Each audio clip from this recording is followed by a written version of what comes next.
Why is it not working?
Hey everybody, I am having a difficult time with my chat today.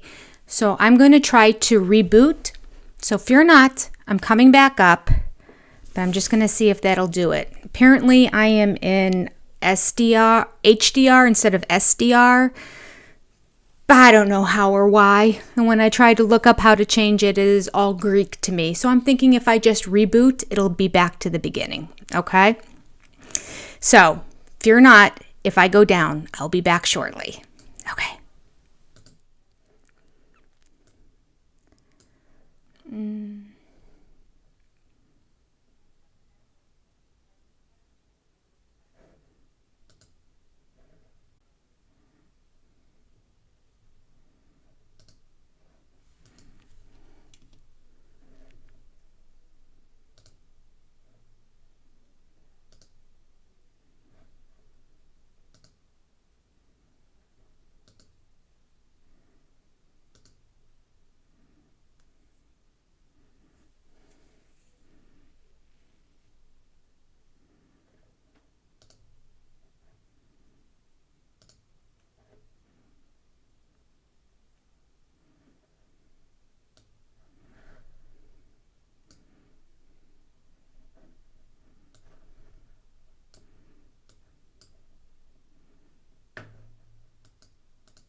Hello, everybody.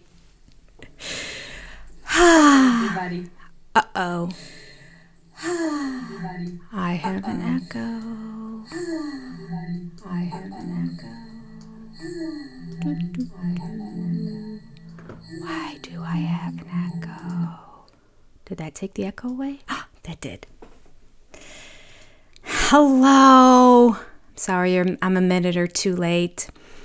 I am having some serious issues with my OBS software today. It's been going so smoothly the past couple of weeks. And then all of a sudden, I think it's because I decided to get cute today and play with a couple of the settings so that the lighting's better. See how the lighting's better? I'm like, there's got to be a setting in the software where I can make the lighting better. Because on Zoom, I look fine when I'm teaching my kids in classes and I pull up the Zoom picture. I'm like, why can't, when I stream and record, it look like that? And so I was searching this week and it said that there are settings in there. So I was looking ahead of time and I found it and I adjusted the lighting and it's better. I don't look so dark.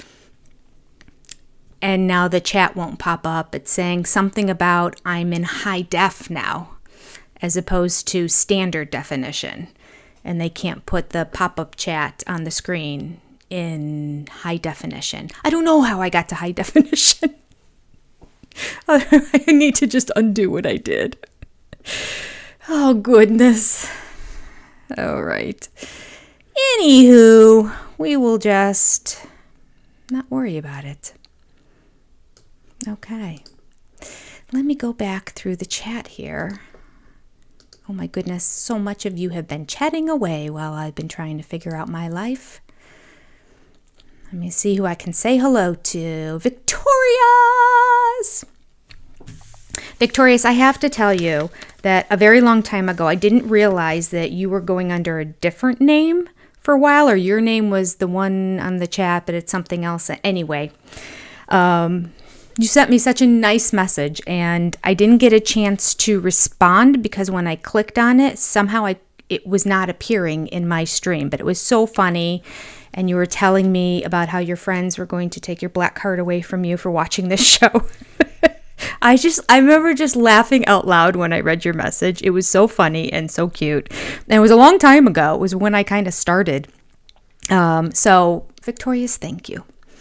I appreciate you. That was a funny message. And I never got a chance to respond to it because somehow, YouTube is just dumb. Can we all agree? YouTube can be dumb, which is the number one thing I want to put out there. And I should probably do this when more people are in the chat. But I've had numerous people say, and I've heard this across the platform, every content creator has this complaint with YouTube. And that is that they kick you out of being subscribed to certain channels.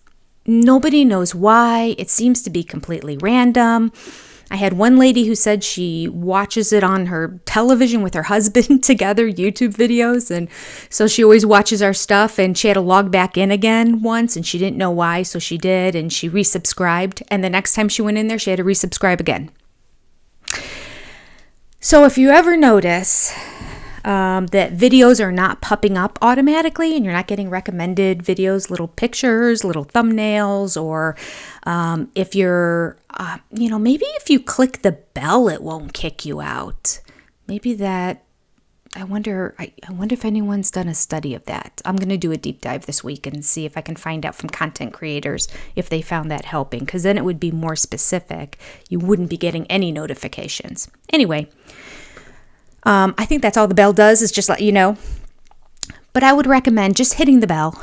Anytime I upload something, it'll either text you or send you an email depending on how you have your YouTube set up. Yeah, that'll be a better way of knowing. So anyway, just wanted to get that out there because when it happened to somebody twice, so she specifically messaged me and said, I just want you to know this happened to us and we did not unsubscribe. So you may want to look into it. And everything I've looked into is just sort of like, it's something that happens with YouTube and nobody knows why, but it's a big complaint. So no, it's not me. I'm not kicking y'all out. I haven't banned y'all. Nobody. Okay. Well, a couple people, but not you.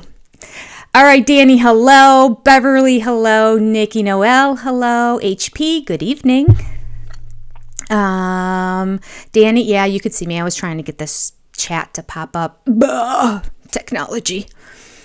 Lynn Vaughn, thank you for being here and thank you for moderating. I appreciate you, as well as you, Lynn Skinner. I don't know how you guys are always available, but you always are, and I appreciate you being in here. Thank you, and thank you for taking the time to moderate for me so that I don't have to focus on it too much or get my channel taken down. I appreciate you. All right. Jane Ashley. You're always late and you're here on time. See, you're on here on time and I was like a minute or two late. All right. Horror Who. Hello. Hello from Ireland. Cat with that. I'm pronouncing it exactly like it's spelled. It's probably not. But hello to you and welcome from Ireland. All right, Donna, hello. Good to see you. All right. Oh, you love my wall treatment in the background. Thank you very much. Victorious. If you follow and watch all my videos, you'll know that I am an avid resale shopper. And I got each of those at Goodwill. Each one was only $7. $14. Decorated my room. Gotta love it. All right. Lynn, I did great with James. It was so much fun with James. He's such a great guy, really, honestly. So easy to talk to, and yeah, just I loved him. All right, Dan, you got bad news today. I'm so sorry. I hope things get better. Angela is in Canada. Hello, Angela, and welcome from our friendly neighbors that share the largest border in the world. The largest border in the world that's a friendly border between countries. All right. Will the kitties make an appearance? Probably closer to the end. We've bumped it up now to 7 o'clock, so they're not going to be as avid as they were before, nor as active. So, but I'm guessing near the end they will pop in here. All right. I'll get going and then we'll start reading. Hello, Ruth. Good to see you. Monique, welcome. Glad you're here. Boy, you all have some crazy names. Okay, Roscarzolo. This has become a favorite evening entertainment. How nice.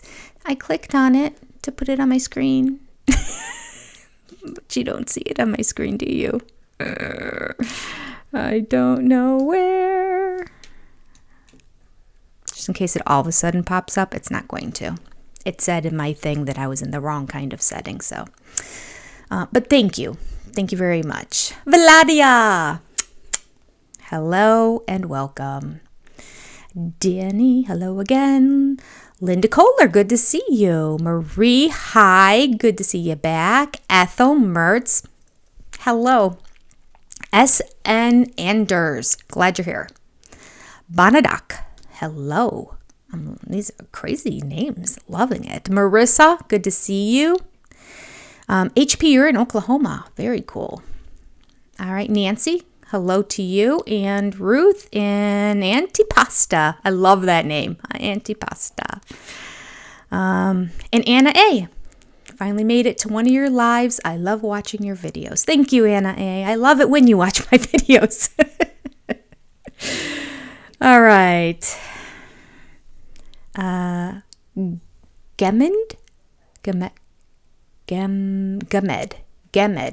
Lupus. That is an interesting name. Hello in Arizona. Okay, I think I've caught up. We are reading chapter 6 today. And I don't believe I have snuck into this chapter at all to do any videos. So this one will be a complete surprise to me. Oops, my bookmark is not in the right spot. That's okay. I'll find chapter 6 here. Here's Mary. It is in the right spot because we didn't finish last week, did we? Okay.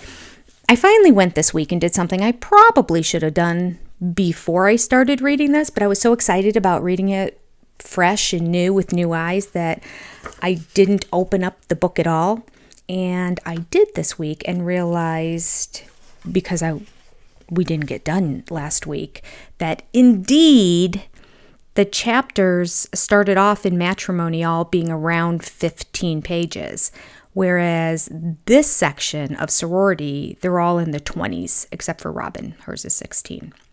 So that's why. It was 23 pages. That's why we didn't get through it. So I said I was going to be reading Mary and Janelle's today, but that would be completing Mary's last final 4 or 5 pages and then doing 25 of Janelle's. So I don't think that's going to happen because we talk too much. So I'm going to do the best I can. Yes, I am. All right. I have marked down here, yes, that this is where we stopped. All right. All right. Okay. But I don't remember exactly on these 2 pages where we stopped. So I will just start at the top of page 108. Let's see. That would give us 1, 2, 3, 4. 4 pages left for Mary. And then we'll move on. Nikki Noel! Woo!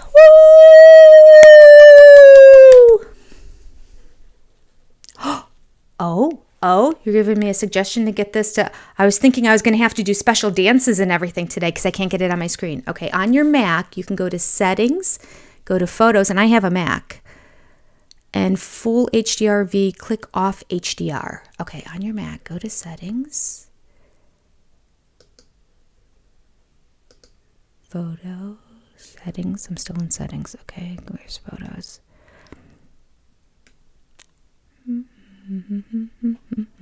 Talks amongst yourselves.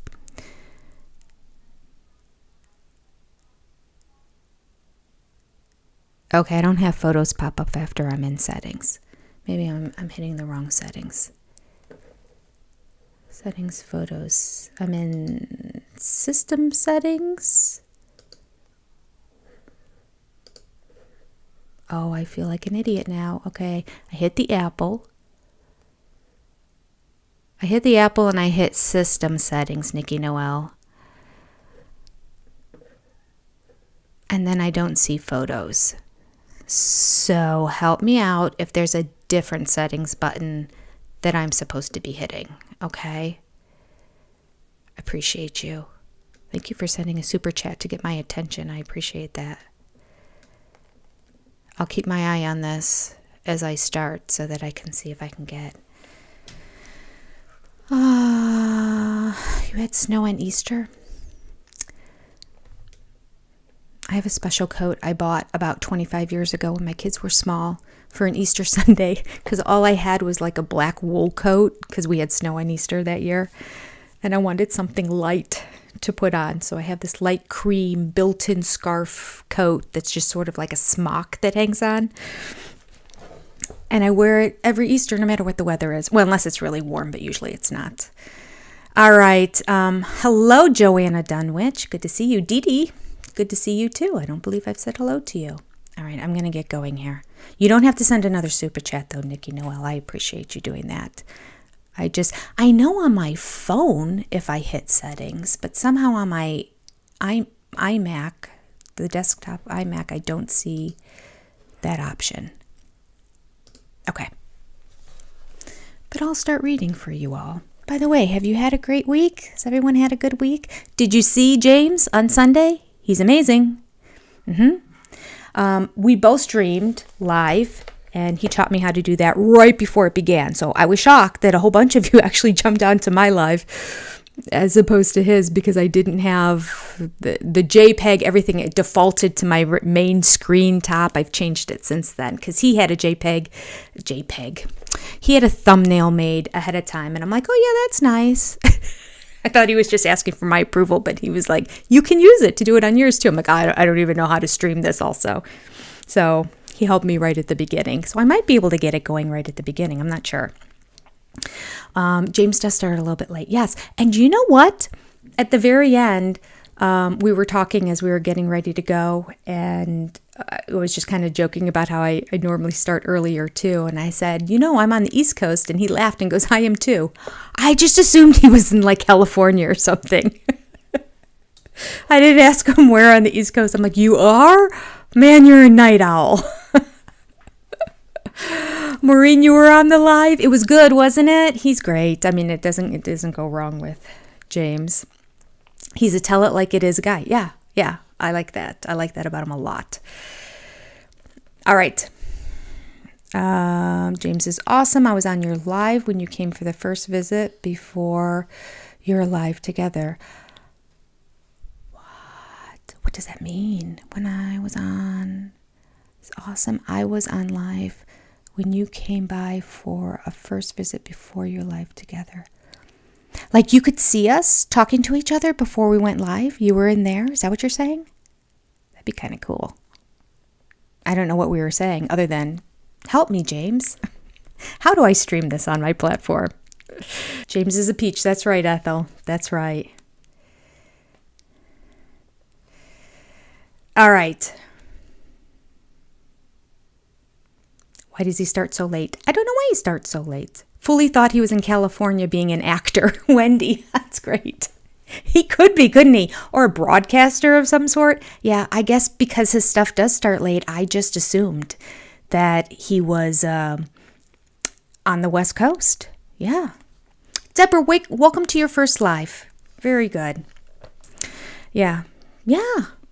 Unless he misunderstood what I said when he said me too. But I know he said me too.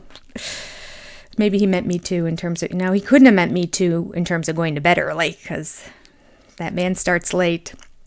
And I told him, I go, some of yours go really long. I can't stay up for them. He goes, yeah, I had one that went 5 hours. 5 hours. Isn't that crazy?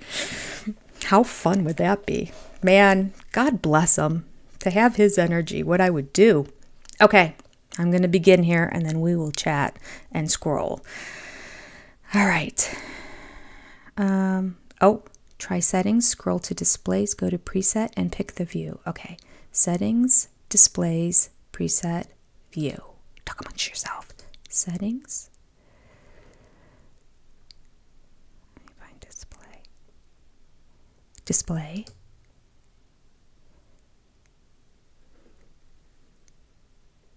Settings, display, preset, and pick the view. Preset. I don't have a preset option here.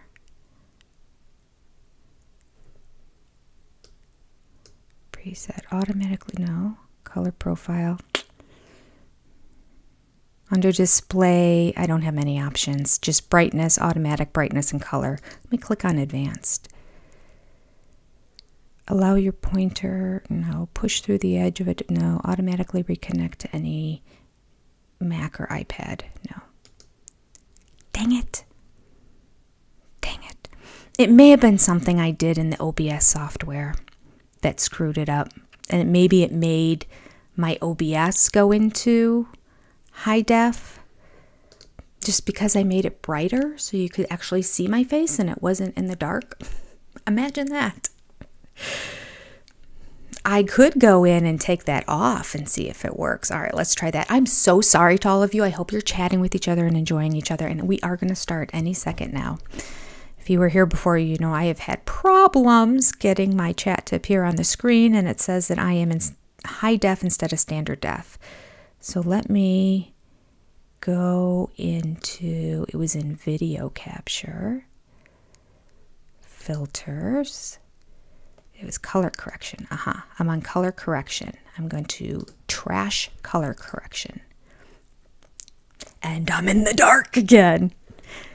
Close.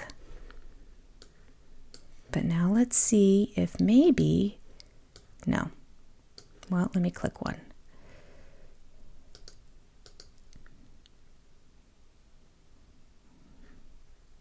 No, I'm clicking on the people and they're not showing up. It's somehow not communicating in my YouTube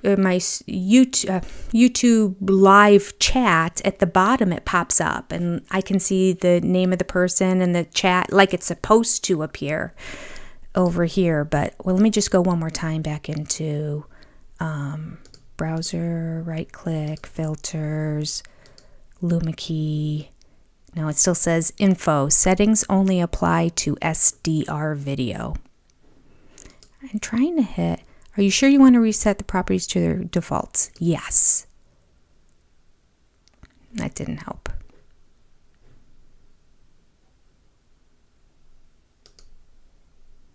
You wish to remove Luma key? Yes. Close. Let's try it one more time. Filters. Add. Luma key. Okay. No, I can't see. Normally I can see in that box up there myself, and I can't. It's black. I'm so sorry, everyone. I'm just going to have to do a little dance. Anyone that sends a super chat. I'm sorry to all of you in advance for any dancing that occurs. Nikki Noel, I already got a dance raising the roof. Is that Nikki with no L or Nikki Noel? Nikki Noel actually sounds like Noel is your last name. All right. Yeah, I did something. I don't know what I did. Okay, here we go. Living an electric life. Welcome. You're not late. We've had technical issues. We're just starting now. Here we go. This is Mary speaking. Our counselor had previously worked with plural families and was open and understanding about the joys and difficulties of our lifestyle. Meeting with this marriage counselor only strengthened my commitment to getting my own license so that I could use my experience in a polygamous family to help other polygamists who are struggling with themselves, their spouses, or their sister wives. When she decided to join our family, Robin took an active role in trying to forge a good relationship with me. She was patient with me and took the time to listen to me when I was struggling with my feelings and emotions. She began to see the same counselor that Cody and I did. Sometimes we did counseling as a group of 3, and sometimes Robin and I did our own couples counseling in order to work through our issues before they were allowed to fester and blow up into large-scale disagreements and struggles. Pause. Can we just say, and somebody pointed this out in a comment under one of my videos, Robin's claim that she didn't know what was going on. She didn't understand in this family. Were there problems? Were there things that I didn't see? Remember that whole argument when she gave the coat to Mary because she wouldn't let Mary in her house even though it was like freezing outside and Mary forgot her coat. She still forced her to sit outside and she got Cody's coat for her. So remember that whole scene where she's like, I just don't understand, couldn't understand why Christine was leaving. Couldn't understand it all. And yet, and she said, I just thought this was the perfect family, blah, blah, blah, blah, blah, blah, blah. She was in counseling before she ever married. At the time she made the decision to join the family is when she started counseling with Mary, and sometimes with Mary and Cody to work through everything. Well, what's there to work through if everything is perfect? Lies. Season 18, lies compared to the book at the beginning. I mean, we know that. It'll probably come up 4 more times tonight. But anyway, I just wanted to point that out because when they pointed that out to me, I'm like, you're right. So I think this is a little bit of a reread. This may have been right where I left off last time. The relationship between Cody and Robin was new and exciting, and I could see how happy they were together. Since Cody and I have been married for so long and our relationship was in a different stage, added to the fact that we were in a really tough spot, it was easy for me to put the blame on Robin. In my head, I was sure that Cody wouldn't be treating me so unfairly if it wasn't for her presence in our lives. Well, this is interesting. I never knew she said anything negative about Robin. People. Cody was my husband, so I couldn't blame him, and it surely couldn't be my fault.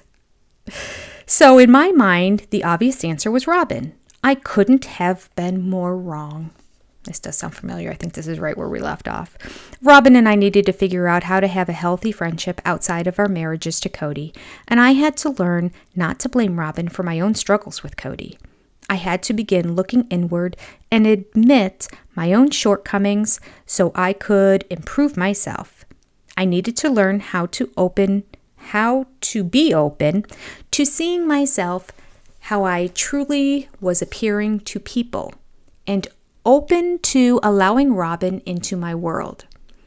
Isn't that interesting? Mary was in therapy since before Robin came into the family, and part of that therapy was understanding and being open to how other people see her.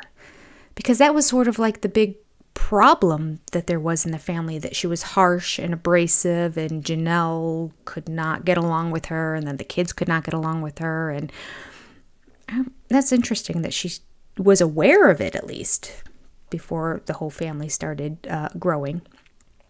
All right. Well, actually, I take that back. Why am I thinking this is before kids and all that? They already had a whole bunch of kids at the time Robin came into the family. All right, that makes more sense. Okay, I'm sorry. I'm talking to myself.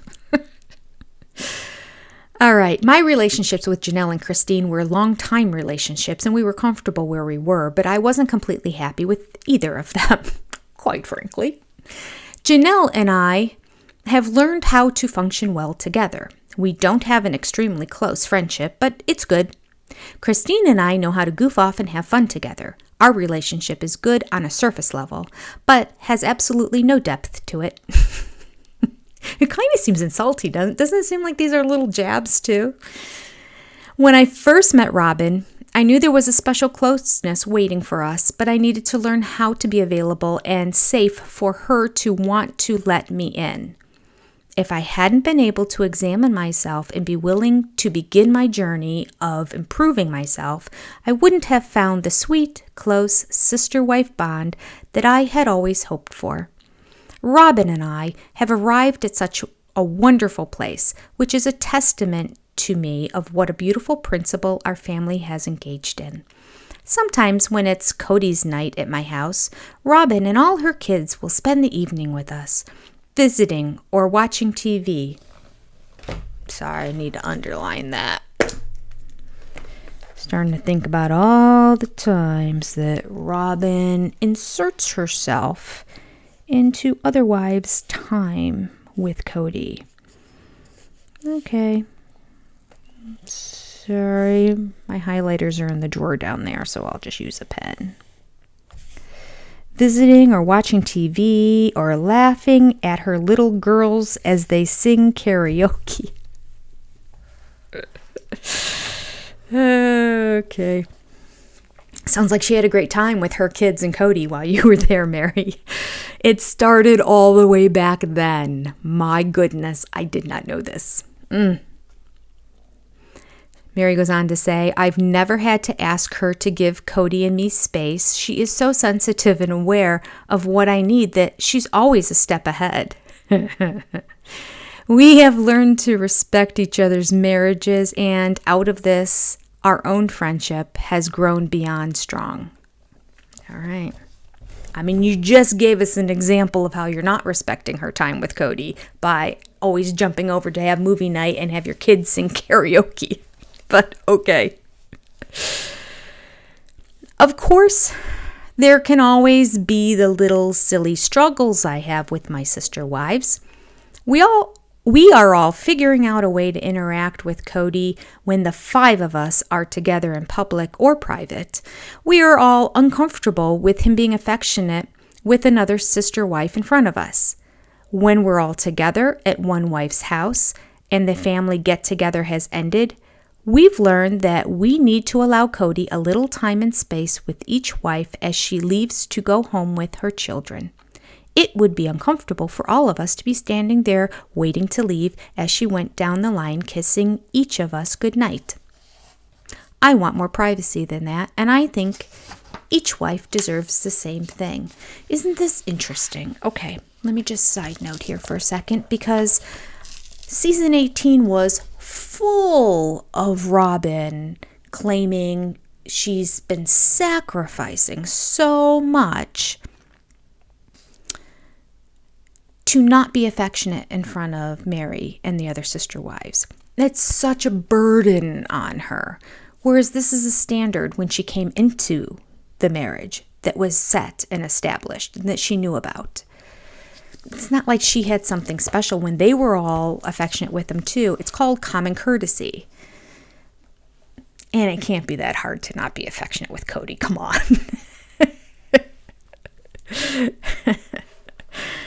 Okay.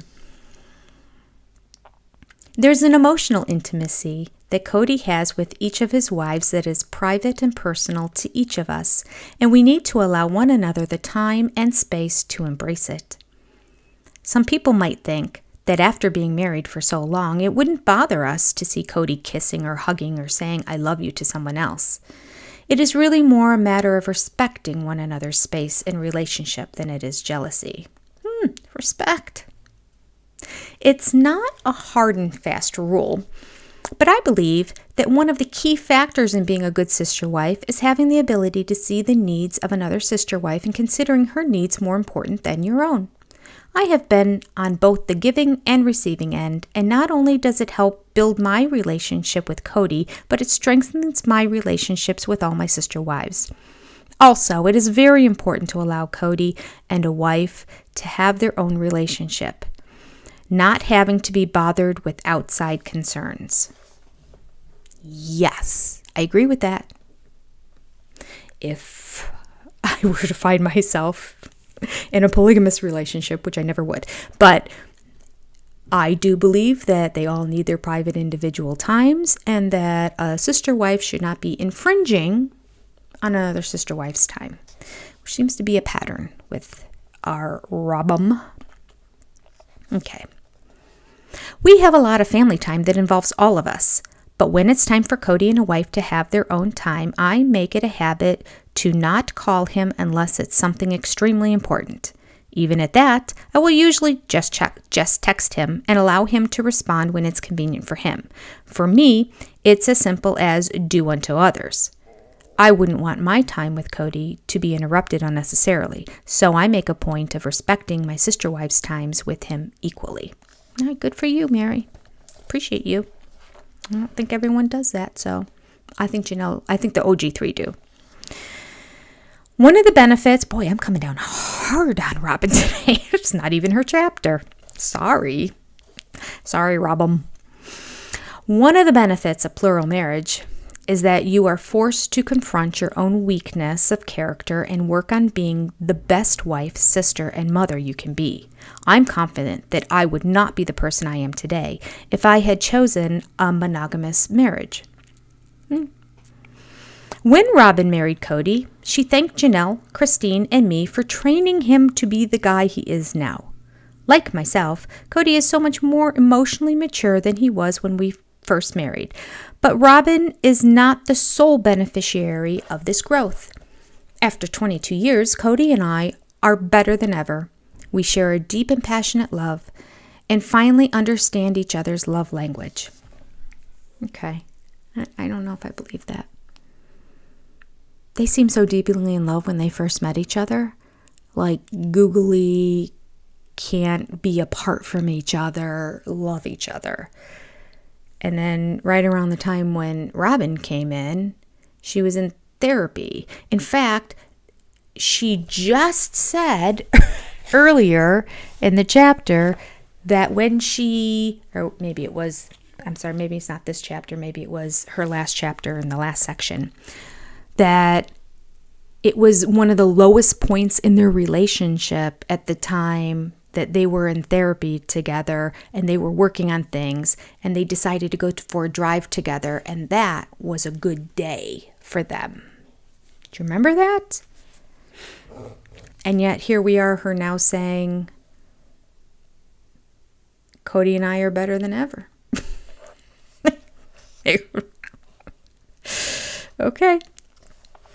When we moved to Las Vegas, we soon discovered that we weren't going to be able to find a house both large enough for the family and with the specific qualities we needed. We decided instead on 4 separate homes, so each wife and her children would have the space they needed to nurture their individual relationships with Cody, while at the same time choosing homes close enough together that we could still function as a family.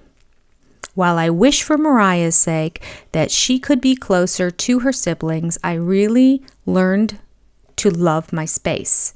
Some days, I want the chaos of the whole family, and some nights when Cody isn't around, I want to be able to sit up and watch TV and read a book or work on a project as late as I want without disturbing anybody.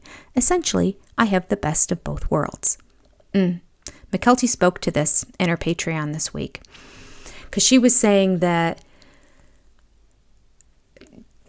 she had a lot of issues with Mary. And to the point that she would never walk through Mary's apartment to get to Janelle's. She would go, there was a back door from that house out from downstairs that she could walk around and then go in Janelle's house from down below. So She said she was too scared to walk through Mary's apartment.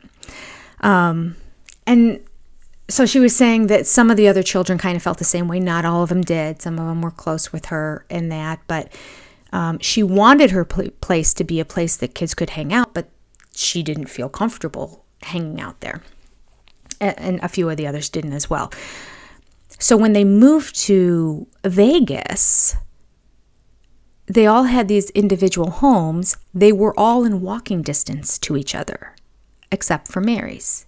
Mary's, she said, was like a 5 to 10 minute drive to get to. So that kind of reinforced the fact that all the kids hung out together and with the moms, but not as much with Mary. And I find that interesting because I feel like she shot herself in the foot, although she's writing here that she's happy with the decision. So that's okay. But for then Mariah, now Leon, I almost said Logan,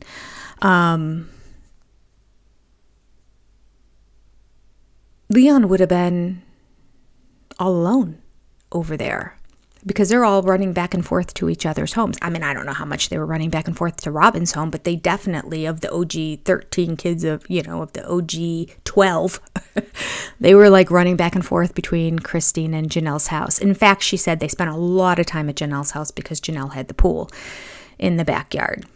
So I find it interesting that Mary she wanted that house. There was a house right next door to Robin's for rent. Do you remember that in the episode?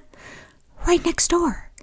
There was a house. I think it was next door. If not, it was maybe 2 doors down. But like right there by Robin's house, Mary could have had a house too. But she wanted a bigger house. A little bit of selfishness there. She did only have one kid, but she said she wanted the bigger house because she wanted everybody to always come and hang out in her house. I'm starting to wonder if that was just an excuse for her, because we know Mary likes nice things. What do you think about that? Because that pattern didn't change. They got to Flagstaff, and did you see the home that Mary was renting? Holy moly. And for what? Did anybody ever go over there? I don't remember any taping inside that house before COVID at all. There may have been, but I don't remember it. And then post-COVID, the only taping in that house was just Robin and Cody on that one scene sitting at her kitchen.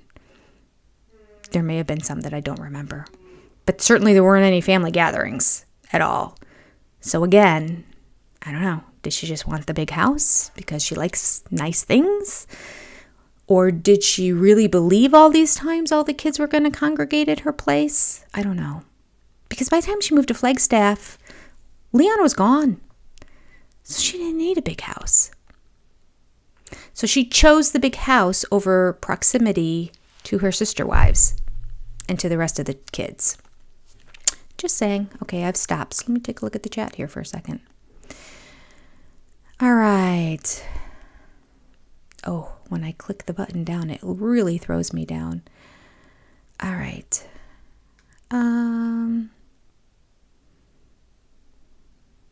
Okay, not sure what we're all talking about, but that's okay. So much going on.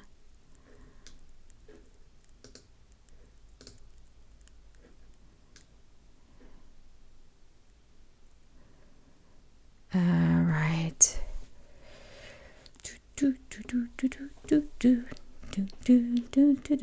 That's a good point. They could have put a door. Cody could have put a door between the downstairs apartments. They didn't have to go outside. He never did. We'll say it's a load-bearing wall and give him the benefit of the doubt. I doubt it, though. I'm sure there was some place they could have blown through and put a door. There were many gatherings at Mary's. At Mary's at Flagstaff, were there many gatherings? I do remember gatherings in, I remember because they would show birthday parties and Christmas. I do remember a couple of those at her house. But, I mean, I don't know how often they did all those. And Flagstaff, I don't remember any, but maybe there were. All right. Mary as a first wife was supposed to be the one to hold family celebrations. Okay. I wonder, though, Mary was the first wife, so she held all the cards. But at the point that she divorced Cody and Robin did, does that make Robin take on first wife responsibilities, since she would have first wife responsibilities when it came to like disseminating funds if Cody were to pass or that kind of thing. I don't know. I don't know if there's anything that they that's written about that. Okay. I'm too nice. All right, Sam, you're right. Probably am. I'm trying to be diplomatic today. Don't know why. Maybe because last night I watched McKelty's Patreon. Talk about walking a line. Oh, my goodness. I pulled nothing of it. I got nothing out of it at all that I could do a video for you guys. Too much of, I see this side, but then I see this side. I see this side, but I also see this side. I was so frustrated by the end. All right. Robin the first wife. That is kind of funny, actually. All right. So Mary did, according to Lori, Mary did the holidays, Christmas Eve, Easter, and Thanksgiving at her house. And Lynn shares, y'all, please like the live if you haven't, and please consider subscribing if you haven't. Thank you. It's my Lynn Vaughn commercial. All right. Teresa Skinner says, yes, that's why Robin and Cody were so ticked no one was coming to the McMansion that first Christmas. Yeah. And you remember Mary was going to have Christmas Eve, and she wanted to invite everybody. And Robin said no.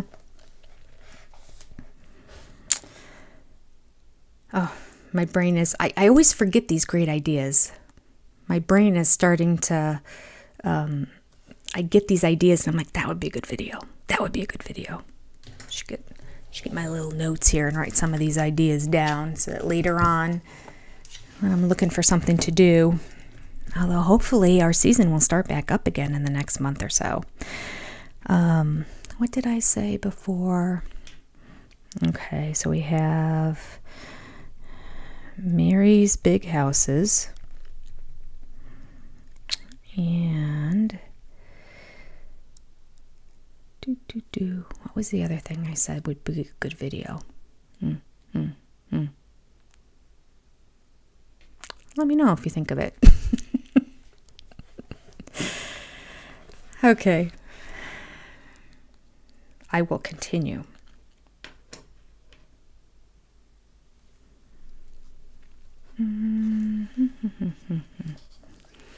Since we moved to Las Vegas, I don't know if I read this yet, and are in separate homes, with an even busier schedule than we once had, I don't always see Cody every day.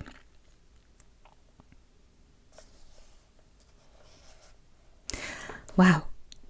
So everybody really did see him every day when they were in Lehigh. I guess it makes sense because they're all connected. It's just like, because he's just across the street in Vegas and he didn't take the time to walk across the street, I just assumed he wouldn't take the time to walk. So as long as it's indoors, Cody will take the time to see all his wives and children. But God forbid he have to brave the elements outside. No. Can't cross the street. No way. No. See you on your day, kids. See you in 4 days. All right, since we moved to Vegas, all in separate homes, I don't always see Cody every day, Mary says. In fact, recently, we went 5 full days without seeing each other! Exclamation mark. Oh my goodness, if only she knew what the future would hold. With the growth that our relationship has had in the past couple of years, I often think of the saying, absence makes the heart grow fonder. When I do see Cody, it always feels new and refreshing. We've missed each other, and we are delighted to see each other. When we go to family reunions and I see my family members who are monogamists, I often wonder, how can you have your husband around all the time? When do you have time for yourself? I can't imagine. When do you have time for yourself? He doesn't have to be connected to you all the time. My husband is downstairs right now in the living room. I'm upstairs here in the office. Not connected. It's an odd thing to think. I can't imagine their lifestyle, Mary says. But then again, they can't understand mine either. I would never trade my experience with sister wives and the wonderfully large and dynamic family we share for the simplicity of monogamy. I wouldn't trade it for anything in the world. I don't agree with you, liar. Okay. When you read her whole story, up until Janelle came in, everything was wonderful. Didn't even care they didn't have jobs or 2 pennies to rub together. Didn't care about anything. They were just so happy to be in love. Not so anymore. Okay. Here we go.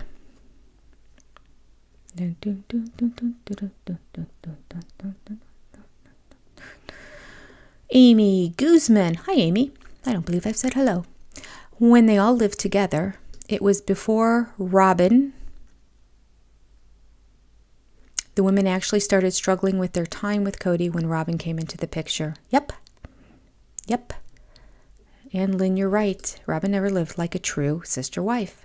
Never. Remember when Christine said that? I don't think she's ever lived polygamy. There's another video. Robin never, my pen is running out of ink, lived polygamy. We can find a lot of good clips for that to put together. And then pull stuff from the book, use Christine's quote, show Robin always by herself. Pants on fire. That's right, Megan. Liar, pants on fire. We're going to start with Janelle right now. Let's see if Janelle throws Mary under the bus like Mary threw Janelle under the bus. What was that she said about her? I thought that was pretty mean, actually. I really did. She said, my relationships with Janelle and Christine were longtime relationships. We were comfortable where we were, but I wasn't completely happy with either of them. Janelle and I have learned how to function well together. We don't have an extremely close relationship, but it's good. And as far as Christine, our relationship is good on a surface level, but it has absolutely no depth to it. So mean. And she goes on to say how great Robin is. Okay. This book is fascinating. And no one told me it's a straight up comedy. Chapter 6, Janelle. I was enchanted with the idea of polygamy when I married Cody. I was in love with my new faith, with the possibilities of love, family, and sisterhood it offered. I imagined that my new sister wife, Mary, would immediately become my best friend. I believed that Cody would have no trouble navigating between us.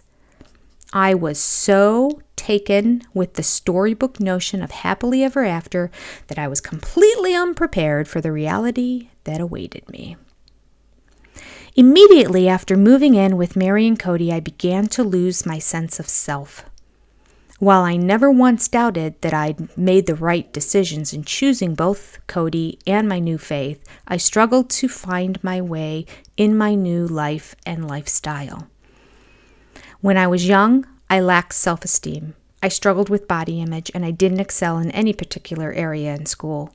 As I grew up and graduated from high school, I slowly started to find my way in the world. I realized what was important to me and what I valued. I discovered that I enjoyed working. I knew that in addition to having children, having a career would be one of the things that would matter most to me and bring me a sense of security and happiness.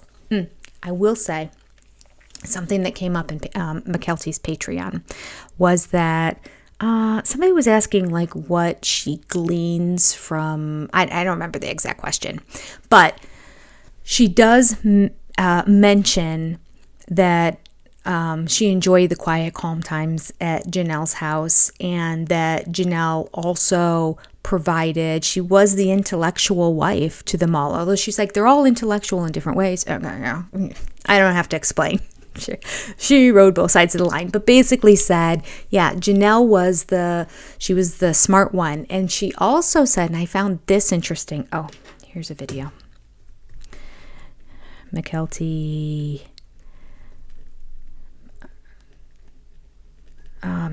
journey, maybe, with the kids and moms, because she said some stuff. She's like elaborated on the whole over the past couple Patreon. She's like dropped little nuggets of information and that you can put together about the whole fashion track, the fashion industry, and she's very forthright about it and where that went awry. And then she also said, which I thought was interesting, she was sharing about how she didn't say why at all, and she didn't give details, but she said she really struggled with just a lot of things personally around the time Robin came into the family. And so Robin would have McKelty over, and eventually McKelty, she just finished that year. I thought she did a lot of online schooling, but if I understand her correctly, she just finished her 8th grade year online schooling and staying at Robin's place, and then also helping out with the kids. So that worked out great for Robin. But then later on, she was talking about like hanging out and sometimes struggling to really connect with her siblings and feeling different than them, and that it was Janelle's kids especially that she was the most uncomfortable with because they were so brilliant. And she said they would use vocabulary that she didn't understand. They would talk about topics that she was not familiar with, and she just felt really dumb when she would go over there and just hang out with them. So she reverted to just telling jokes and being goofy and funny and kind of being the clown because she knew she wasn't able to intellectually hang out with them on the same level. So she kind of played that role, which I thought was interesting. I find that interesting. And then she ended up going, I don't know for sure. I can't say for sure. I do know her last 2 years of high school, she did at a college full-time. So she did full-time dual enrollment.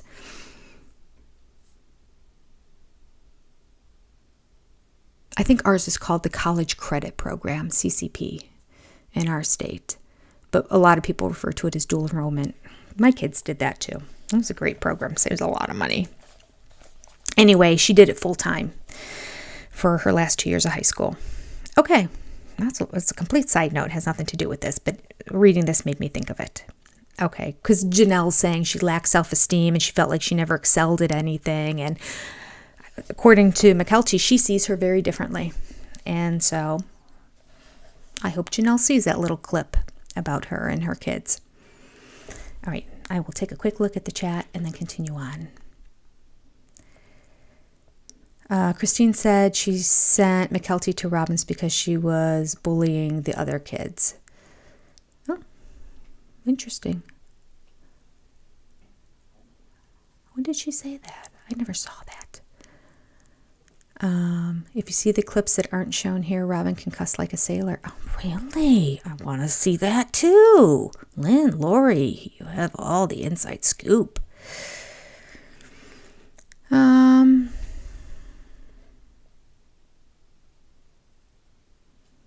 McKelty had no problem running after Mary when Mary diverted the reporters so that the younger kids would be able to come home from school. Oh, I do remember that. I do remember seeing that. I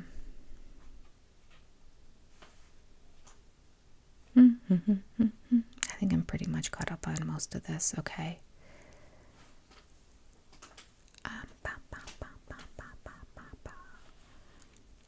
Last time I saw him and Mary, they were sitting outside of a marathon just south of Baderville, having an argument in front of her car, 2 separate cars. Mary and Robin? Janelle was the banker. Yeah, she was. She ended up getting her college degree in accounting.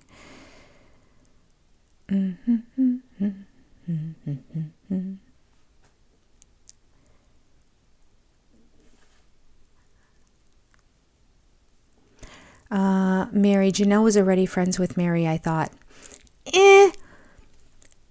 Janelle was married to Mary's brother, but it doesn't appear that they really spoke or talked to each other that much. Now, Mary has like 28 siblings, 30 some siblings, something like that. A lot of siblings. I can't remember. Do you guys remember? It was in the book. A ton of siblings. I want to say it's in the 30s. So I guess I shouldn't say it's that surprising that Janelle didn't become close with Mary, because I'm sure they all kind of lived their own way. And Janelle's brother left Janelle. Mary's brother left Janelle 6 months into their marriage. So, but Janelle stayed close with the mom and dad. It seems like she stayed closer with the mom and dad than even the brother did, because Janelle continued to embrace the faith, because she was just LDS. She wasn't AUB. She converted to marry Mary's brother. But she stayed AUB and believed in the faith. And I believe after the divorce, the brother left and went back to LDS. Or not back, but became LDS. Correct me if I'm wrong. Because y'all have so much information. I just love this. I do, honest to God, sit down and reread the entire chat after this, so that there's nothing that I don't miss, which is a little frustrating because it's not like a regular chat. I can't comment after each one. Every now and then I want to say something. I didn't know that, or where did you hear that? But other than that, a lot of it makes me laugh when I'm reading it, and so I really do enjoy that. And yeah, last Thursday, the chat got posted right away. Did you notice that? Anybody who was, you probably didn't notice because you probably didn't go back and rewatch it. But yeah, it was posted right away. Sometimes it says it'll take up to 24 hours, and sometimes it has been over 20 hours before the chat appears on the side. The video will be there, the replay of the video, but the chat won't be there. And yeah, it was this time. I don't know why. YouTube. That's all I can say. YouTube. Okay. Janelle goes on to say, I have always been the happiest when I've devoted myself to my work. Although I wasn't sure what career path to follow, human resources, accounting, bookkeeping, I was determined to advance myself in the workplace, especially when my first marriage failed. Working gave me inner strength and confidence. After Cody and I returned from our honeymoon, I moved into the guest bedroom of his and Mary's house. In no time, I came to feel like a guest who had overstayed her welcome. Stop! I feel like we're flipping back and forth on this story here. I swear in Mary's passage, it said that they bought a new house when Janelle came into the marriage, so it wouldn't be like her joining them in their, or is it that they bought it a month or so beforehand, so Janelle still felt like she was infringing because they had already moved in before she got married to him. That could be what she means. They really contradict each other, and they could maybe not contradict each other if they would just provide a little bit more information, because that, what she says, contradicts what Mary says, which is, we didn't want Janelle to feel like a third wheel, so we went and bought a new home so that we would each have our own space. Do you remember? Because Mary said, and I gave Janelle the master bedroom near the front. I think it was a trailer, if I recall correctly. It didn't say that in the book, but I think just from conversations, I remember that. And she just assumed that was the right thing to do, but Janelle interpreted it as Mary being bossy and assigning where everybody would stay. Do you remember that? That was all part of Mary saying, we were doing all this for Janelle. Maybe because she read this and decided to come back with a rebuttal in her chapter before. All right. So according to Janelle, she was a guest in the guest bedroom. Or she felt like a guest in the guest bedroom. All right. Who had overstayed her welcome. I'd felt like I'd barged not just into their house, but into their marriage. Mary and I went from cordial to frosty overnight. We snipped at each other over the smallest things. When she was younger, Mary had quite an overbearing personality. It was clear I was unable to do anything right, or rather, in a way that suited Mary. I folded Cody's clothes incorrectly. This all sounds familiar to me. Why does this sound familiar? Did she mention this on the show? Because we haven't read this yet. All of a sudden I started thinking like I went back too far, but no, this is after the pictures. This is the right section. I don't know why this sounds familiar. Okay. It was quite clear I was unable to do anything right, or rather, in a way that suited Mary. I folded Cody's clothes incorrectly. Boy, that's hard to say. The alliteration in that sentence is hard. Folded Cody's clothes incorrectly. I bought the wrong dish soap and put away the dishes in the wrong places. I learned never, ever to fold Mary's laundry for her, but to leave it in the dryer long after the buzzer signaled that it was done. She made it clear I was disrupting her household. I was raised in a family that believed in keeping the water smooth. I'm a pleaser. I was raised to be non-confrontational. So I caved to Mary on all fronts. Many, many times I wanted to tell her off, give her a piece of my mind, but I just buttoned my lip and did things her way as best as I could. Okay.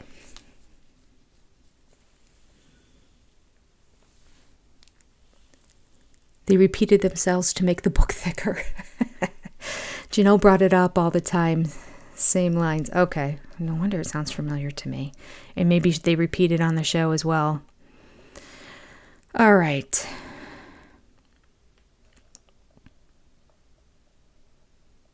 I can start as I'm reading this, though. Do you remember my videos at the end of season 18? Well, I only did videos at the end of season 18 when we started at episode 10. Anyway, I was saying how I really wanted the OG3 to become really good friends. I can see how that's not going to happen now. I hadn't read the book. I didn't have this background information. I didn't know all this before. I mean, this is familiar to me, but I feel like it's familiar recently, so maybe it was repeated earlier in the book. I don't know. Yeah, I don't think they're gonna get back together. But you know what? I wanted them back together because I wanted to stick it to Cody. That was really my intention. As well as I thought, well, if they can just kind of kumbaya it together, it would also stick it to Robin. That sister wives stay bonded together and Robin is on the outs. Oh, precious. Not going to happen. It's okay. All right. I never felt as if the house was mine in any way. I kept to my bedroom as much as possible. We were all so young then and new to this principle in both theory and practice. I know now that our experience is by no means unusual for young plural families, and that the first year of living the principle is far and away the most difficult. Many couples do not press past this year. But divorce was never a question for us. We were committed to the lifestyle, as difficult and stressful as it may have been. Our main problem was that we all lived under one roof, which never allowed me sufficient alone time with Cody. Cody didn't know how to behave as my husband in Mary's house. Oh. When we watched a movie together at night, Cody and Mary would sit together on the couch while I felt left out in the cold. So I learned to separate myself. I've read this before, people. Why is this so familiar? I'm starting to think this is about right spot in the book. Okay. I began to physically distance myself as much as I could in our very small 3-bedroom mobile home. I didn't spend much time in the common areas, instead setting up my bedroom as my living space. Cody was gone at his sales job from 6:30 in the morning until 10:30 at night, 6 days a week, which made it even more uncomfortable. 6 days a week you work from 6:30 in the morning to 10:30 at night, and they had to go on food stamps? He is obviously a horrible salesman, because sales was his job, right? Wow. I would spend time at work, go out to spend time at the family ranch, and then come home and go straight to my room. I continued to pursue my study of Native American arts and crafts and wild plant herbology, or herbology, depending on which country you're in, both of which were easier to undertake in the rural environment of the family ranch. Now, by the family ranch, is that, it's probably Cody's. Yeah. Right. Because her mom had already married Cody. Okay.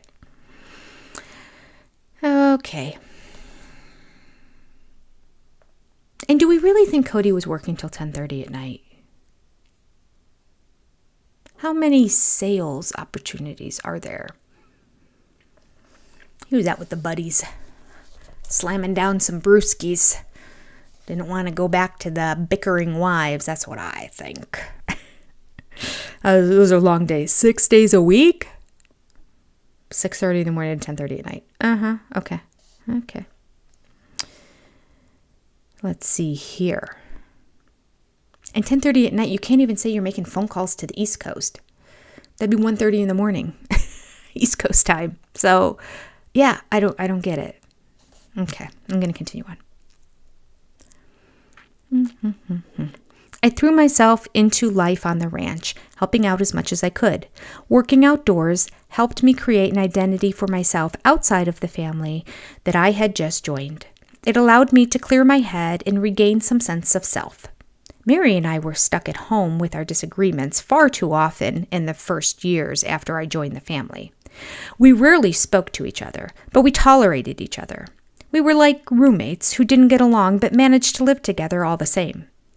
This was not the celestial plural marriage I'd imagined. It was uncomfortable and disheartening. Often Cody would take Mary with him when he worked out of state, which made me very resentful of her.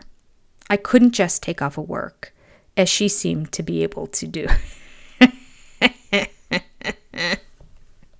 There's a little snark in there, isn't there? Okay. I couldn't just take off from work as she seemed to be able to. She seemed to be able to.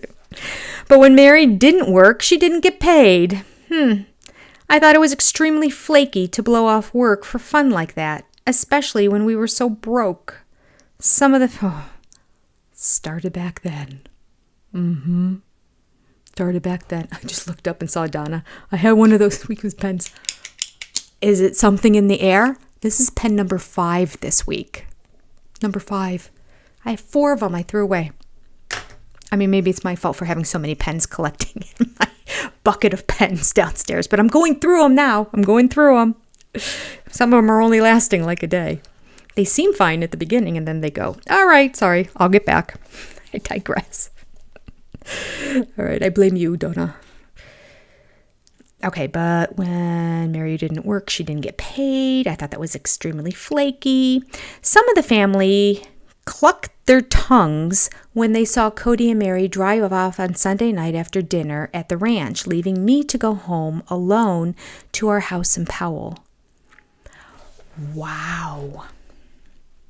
So this obviously happened often when they would see them drive off. So they obviously did it often. Oh my gosh. They clucked their tongues.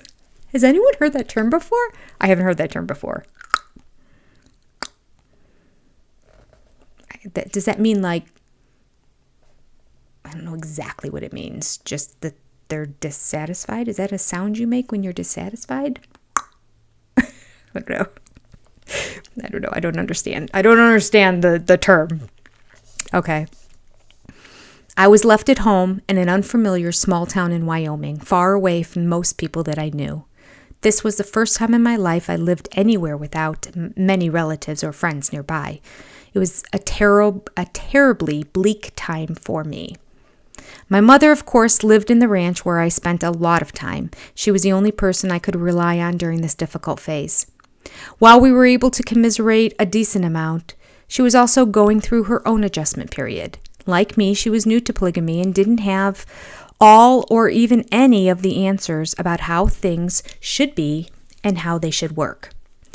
Adjusting to any marriage, let alone a plural one, is an incredibly individual experience, and it is all-encompassing. Your entire worldview and your entire cultural, personal, and religious awareness goes through a radical upheaval. You barely have time to worry about what's going on in the outside world. I found that I had to do so much work readjusting to my own parameters and shifting my own perspectives that I didn't think too much about my mother's parallel experiences. While I was aware that my mother was involved in many of the same personal and emotional struggles as I was, she didn't discuss them often. We supported each other and were available to each other, but we never explored the depths of our conversation together. We were both too wrapped up in our own transitions to examine these things as a team. Even though my mother and I never discussed our initial experiences with polygamy with one another, it was comforting to have her within driving distance. When I moved to Powell from Utah to marry Cody, I hadn't simply left all of my friends and family behind, but I also alienated many of them by accepting polygamy. Now, do their stories parallel? Another idea for maybe a video. I'm going to watch. I don't do any of these videos. Still going to write it down. I always have ideas and then I forget them. All right. Janelle and her mom, parallel lives in polygamy. Because let me know, because maybe this isn't a video. Didn't Janelle and Cody's mom eventually become very close? Weren't they very close? Didn't we see that on the show? That they talked about kind of being rough at the beginning, but they learned to really embrace each other, and they were really like sisters and like best friends. Because that's the same thing with Christine. Not that she was ever really having conflict with Christine, but Janelle was very much sort of on her own, had a lot of conflict with Mary, but nobody ever got along with Mary besides Robin. And that eventually down the road, Christine and Janelle clicked, because they also they went at it a little bit, the two of them, over the years.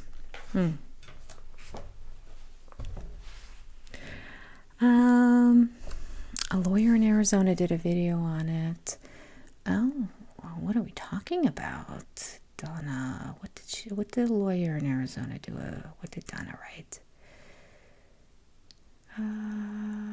That ship has sailed. Oh, I don't want to waste anyone's time. Oh. I also want the OG3 to get what they are owed. I would not trust Robin with the split of assets at all. No, 100% not. Oh, Mama J. I'm a Mama J too. Hi, Jenny. You're a breath of fresh air and a fresh breath of sunshine on a gloomy day. I can read. Thank you, Mama J. That was nice of you. Okay. Yeah. At Donna, there is still legal hope at least for Janelle for the land, Mary said. God, I hope so. I mean, I would love to do an inside video on the whole land and everything, but I think all I know is the obvious that everybody else knows. I mean, I guess I could consolidate it and put it in a video and say where it was, what happened, and where we are now. But I just so desperately. So that Arizona lawyer that somebody was referring to, is there somebody actually looking into it now? Oh, they did a video a few months back explaining it. Okay, yeah.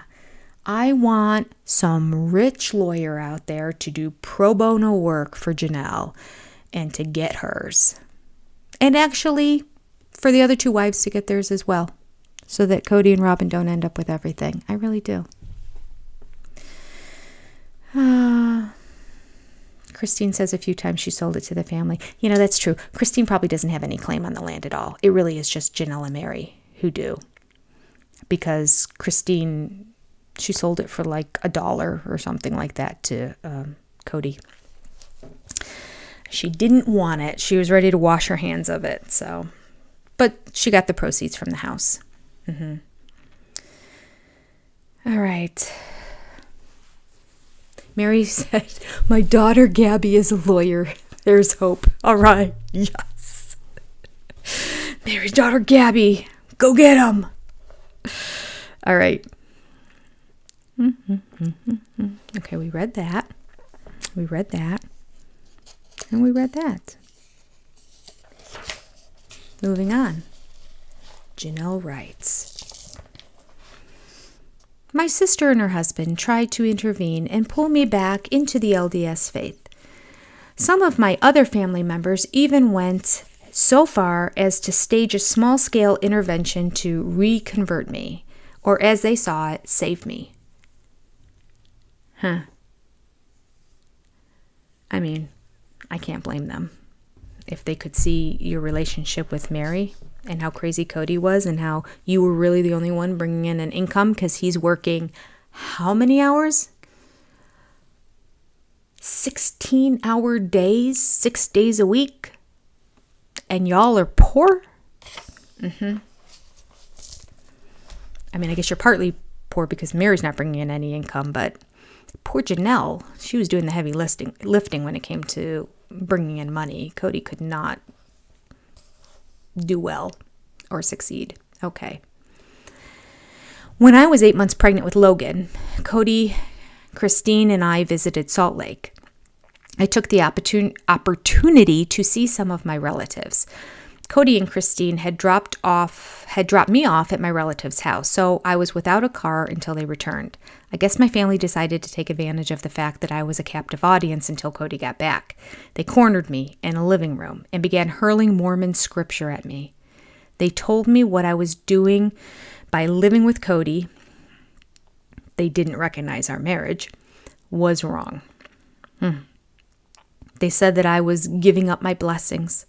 I was furious and hurt.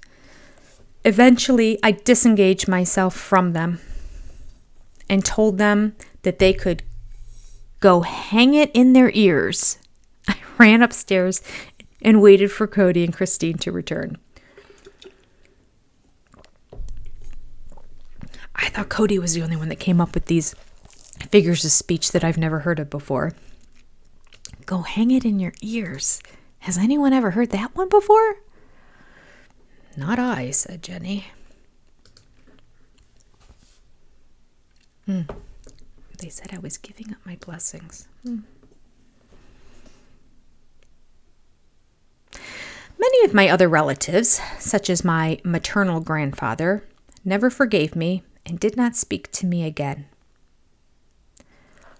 Wow. I just can't understand that.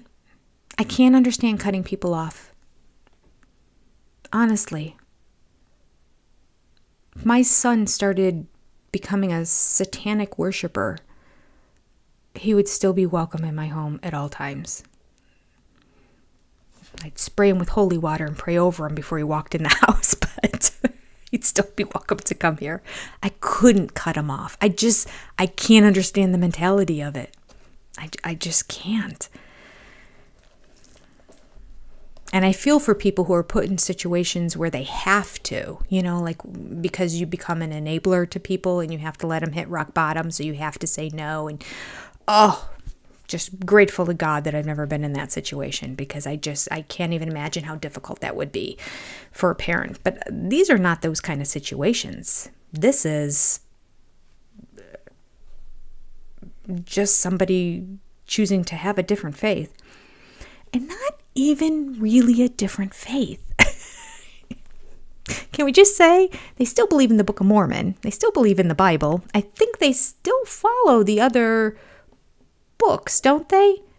They just also have this tenet of their faith that is a big part of it. I get that, but I mean, it's not like completely throwing the baby out with the bathwater and going 180 into a different direction. I don't get it. It's the same thing with the Amish. I live in Ohio, so there's a lot of Amish. I'm more familiar with that situation. But yeah, if they don't stay Amish, they get cut off. They could be the strongest Christians in the whole world, and I don't think they believe, I'd have to look into this actually. I don't think they believe they go to hell. I just think that that's just their structure. That in order to be part of the family, you must be following the faith and be Amish too. And if they can come back and visit, but they have to like literally sit at a different table. When they're eating meals, they can't sit at the same table. It's a very, shunning is cruel. Well put, Lynn. It's cruel. Okay. All right. So her grandfather never spoke to her. Over time, I've rebuilt many of these relationships. Oh, good. It gets happy again. But those first years, when I was new to the principal, losing my family really hurt. At least I still had my mother for support. She was by my side at our family gatherings, which made me feel as if I was not entirely shunned. Normally, I would have turned to my career as an outlet to bolster my self-confidence. But when I married Cody, I'd been forced to quit my stable job in Utah and move to Wyoming, a small town with few employment opportunities. While I did manage to find a job, I felt that I had wandered far off course from my career goals. About 6 months after marrying Cody, I discovered I was pregnant. Naturally, I was thrilled. I had something of my own, something that would, at least in part, make me feel as if I were an important member of the Brown family. Even though I hadn't managed to figure out who I was and how I fit into the family I had joined, I was proud to be bringing the first child into our world. I knew it would be uncomfortable telling Mary that I was pregnant. Oh, I bet she loved it. I'm sorry. As mean as she's saying Mary was to her,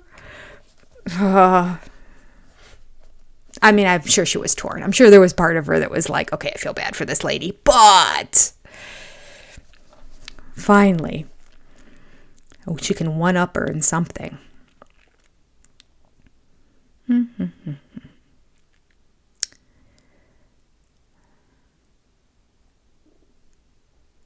She had been unable to conceive after 3 years of marriage. However, I have to say that I didn't care how she felt about my news. Oh, Janelle, that's it. If I upset her, so be it. See, we started anti-Robin. I'm turning anti-Mary. What's wrong with me? I don't know. I didn't have a lot to eat today. Maybe it's an empty stomach. All right, things were incredibly tough in our relationship, so her feelings were of little importance to me at that moment. Cody, of course, was beyond excited at the thought of becoming a father, but her happiness did little to smooth over the tensions in the household. During my pregnancy, relations between Mary and me reached an all-time low. I was physically exhausted and sick, which weakened my ability to put up with Mary's snide remarks and jabs. While she never overtly made me feel unwelcome in the house, I rarely ventured out into the rest of the home. I felt completely disenfranchised, even though I was carrying Cody's child. Whew. Poor thing. Just before one of those trips, when I was being left behind once more, my pregnancy hormones were making me feel especially vulnerable. Cody had taken a new job, logging on a mountain. Oh, he was a logger. No wonder he loves to cut down trees and strip them. That makes sense. Channeling back to the early days. All right, I could never understand his obsession with trees. So many trees. Always cutting down trees. Okay. Loggers like to cut down trees. It makes sense. Oh, those trees he cut down, it seemed like for what? And then there'd be these big logs. It's not like he really used them. It was so confusing. Okay.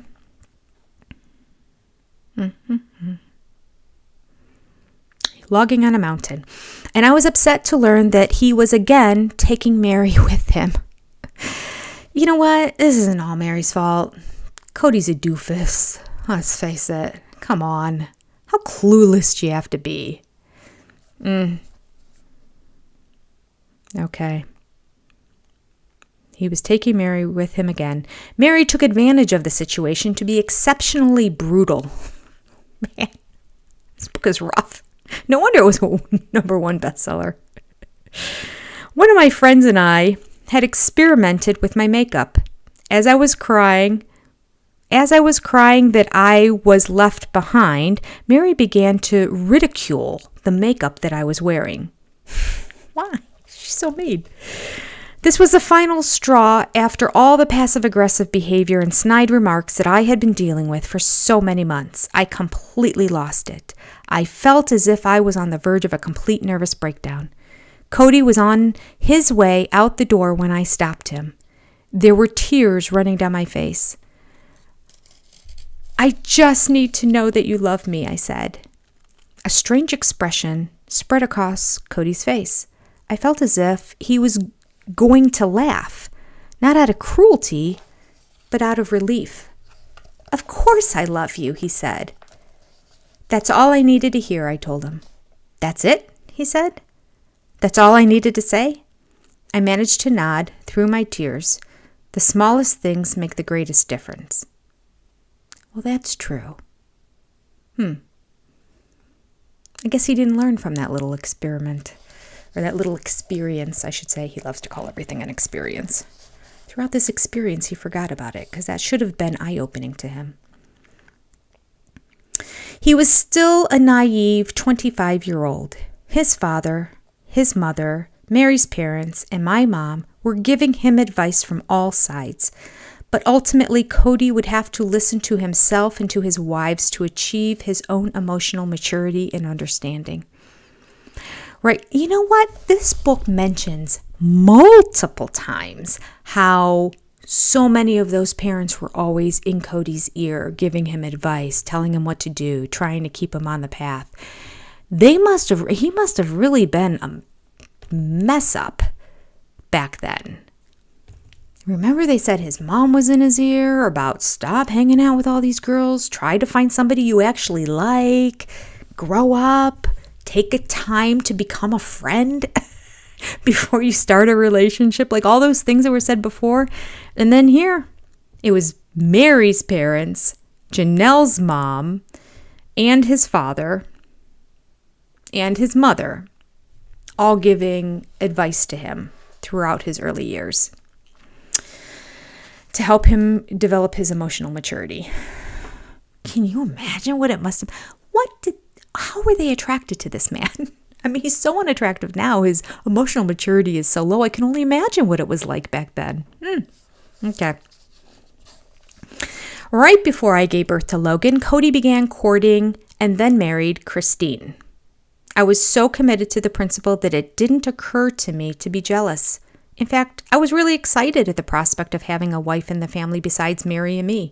I suspected that Christine's arrival would take a lot of Mary's focus off of me. Get me out of the line of fire, if you will. During their brief courtship, I was heavily pregnant, so I didn't have a lot of time or energy to worry about a new sister wife. I didn't know Christine as well as Mary did, but she seemed nice and sweet and a little naive. It was clear to me that Christine didn't just want a relationship with Cody. She wanted to join our family, which made me happy. It seemed like she would be a good fit with us. I expected we would be better friends than Mary and I were, and I looked forward to that. Christine joined the family only a few months before Logan was born. She and I had our differences, but nothing serious. At first, Christine came across as something of a little princess. I was baffled by the fact that Christine didn't believe that she needed to work in order to contribute to the family. And then in parentheses, it says, it's funny to say these things now because over the years, Christine has morphed into the cornerstone of our household stability and has worked tirelessly for everyone. That was nice of her to say, because she wrote this back in the first couple years, probably after the first season. I think they probably wrote this, because the book came out in season 2 or 3, and it takes a while to go through all the edits and everything before it's published. Okay. Back then, however, she had little experience living apart from her parents and was clueless about many practical things. Initially, this grated on me. Oh yeah, I could see that. Do you remember how annoyed Janelle would get with Robin when Robin just acted innocent and flighty and also very touchy-feely and all that stuff with Cody? Janelle was just like, ugh. Remember, what did she call her? A damsel in distress or something? This damsel in distress bit just made me want to go, ugh. Was that what she called her? I remember. And then it was like at one of the interviews where they were all on the couches for one of the shows. And Robin was like, oh, yeah, loved it. So I could see how she would be annoyed with Christine by like just not understanding how to do the most basic things. All right. Despite these minor misgivings, Christine was a boon to our family. I don't think I've ever used that word before, boon. Almost overnight, the atmosphere in the house changed. Christine took Mary's focus off of me, and some of the tension started to evaporate. Christine had grown up in the principal, so she knew the joys and the pitfalls of plural marriage. She was incredibly cheerful and energetic, and she saw the world through rose-colored glasses. Still does. Her sunny disposition was the perfect antidote to the sour environment that had prevailed in our house for too long. As Cody likes to say, Christine saved our bacon. Okay, don't understand that phrase. But I'll move on. I think I've heard it before, but I don't really. Saved our bacon. Because bacon is so precious that you don't want anything to happen to it. I could see that. Okay. Oh, bacon. I love bacon. Love me some bacon. I could live on bacon. Okay, I'm sorry. I got distracted. I tell you, I did not eat a whole bunch today. I was out of the house running a million errands all day today, and I got home and ate for the first time. I didn't have breakfast or lunch, so I ate right before this. I might take a snack after this. I might make some bacon. No, I don't even have any bacon in the house. Okay, after a few months, Christine and Mary developed a camaraderie that allowed Mary to forget her grievances against me. I was able to take care of my baby and continue working, while Christine got her own apartment a few months after she and Cody were married. I still lived in the house like a roommate, but a lot of Mary's energy, both negative and positive, had been diverted to Christine. All right, can you all help me out here now with that? Okay. Oh, is Kathy Farron in the house? Hi, Kathy. Kathy, some of the things you wrote in the last chat made me laugh out loud when I reread it, I have to say. So my understanding is when Christine married into the family, then she moved into the house as well. So I'm guessing it was a 3-bedroom house, or trailer. And then she moved out of it into an apartment a few months after the marriage. Do we have any more details on that?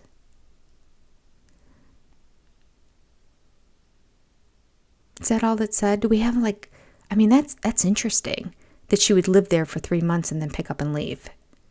Maybe Christine mentions it in her chapter. I don't know. Let me know if you've read the book or if you guys know anything. Okay. I feel like I want to do a deep dive on that, but I think the only way to do a deep dive is to... I could ask McKelty. She knows. It had to have come up in conversation. I can say the only way I could find out is asking Christine. Why did your mom... Actually, I think she did address this. I think she just said that she wanted the time to develop their relationship privately for a little bit of time. Because wasn't it a trailer that they were in with the paper thin walls? And she felt very uncomfortable in there. I think that was it. Which is interesting because this means that the family was paying for her to have an apartment. I would like to know the details of that too, because I'm very hard on Robin for making the family pay for her apartment while she didn't have a job. Here, Christine didn't have a job. Or did she? I mean, she said in the book she didn't have a job, at least at first, but did she get a job? Yeah, Christine said she wanted time alone with Cody. Yeah.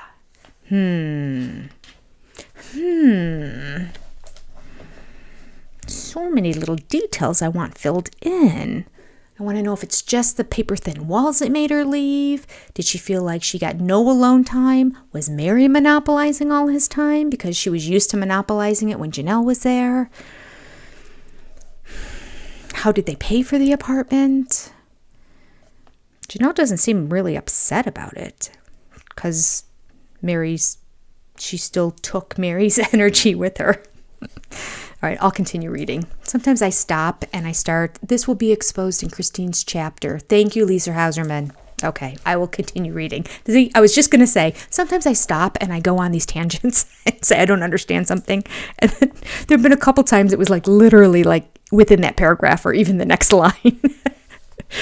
I will continue to read. Oh, I just saw Ian here. Hi, Ian. I see you in the chat too. Okay.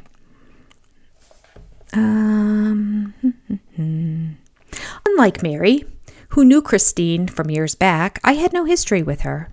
Once the dust settled between my sister wives, and they were able to put aside those initial petty jealousies that crop up at the beginning of almost any plural marriage, they spent a lot of time together. Okay.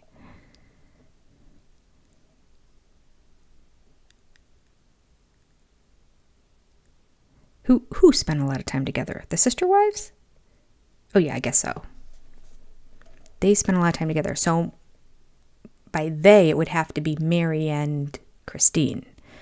Okay. They had their own friendship, which I wasn't part of.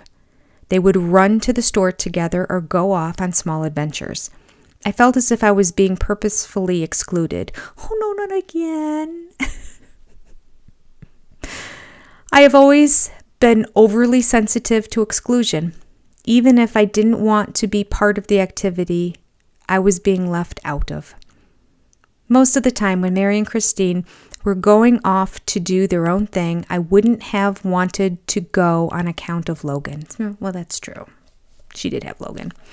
However, the simple fact that I wasn't being invited abraded me. Abraded. Janelle does have the best vocabulary.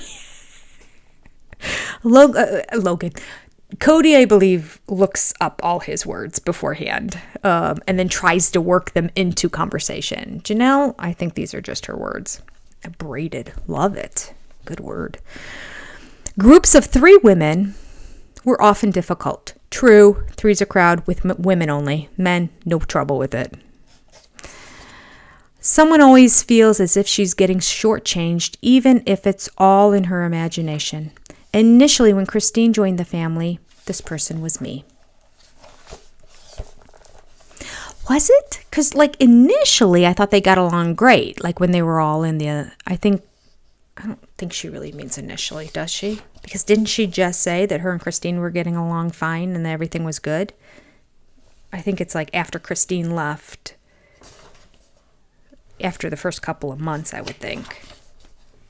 All right, I'll keep reading. I'm sorry. Once the bond between Christine and Mary was cemented, Mary was much less difficult to get along with. All right, well, that's good. Our lives became more peaceful. I got a decent job at a government agency with good pay, and I started to feel a little more confident about my career path. While Cody and I still hadn't eased into what most people would consider a conventional marriage, one based on romantic love, we had developed a highly functional relationship. We communicated well with each other, and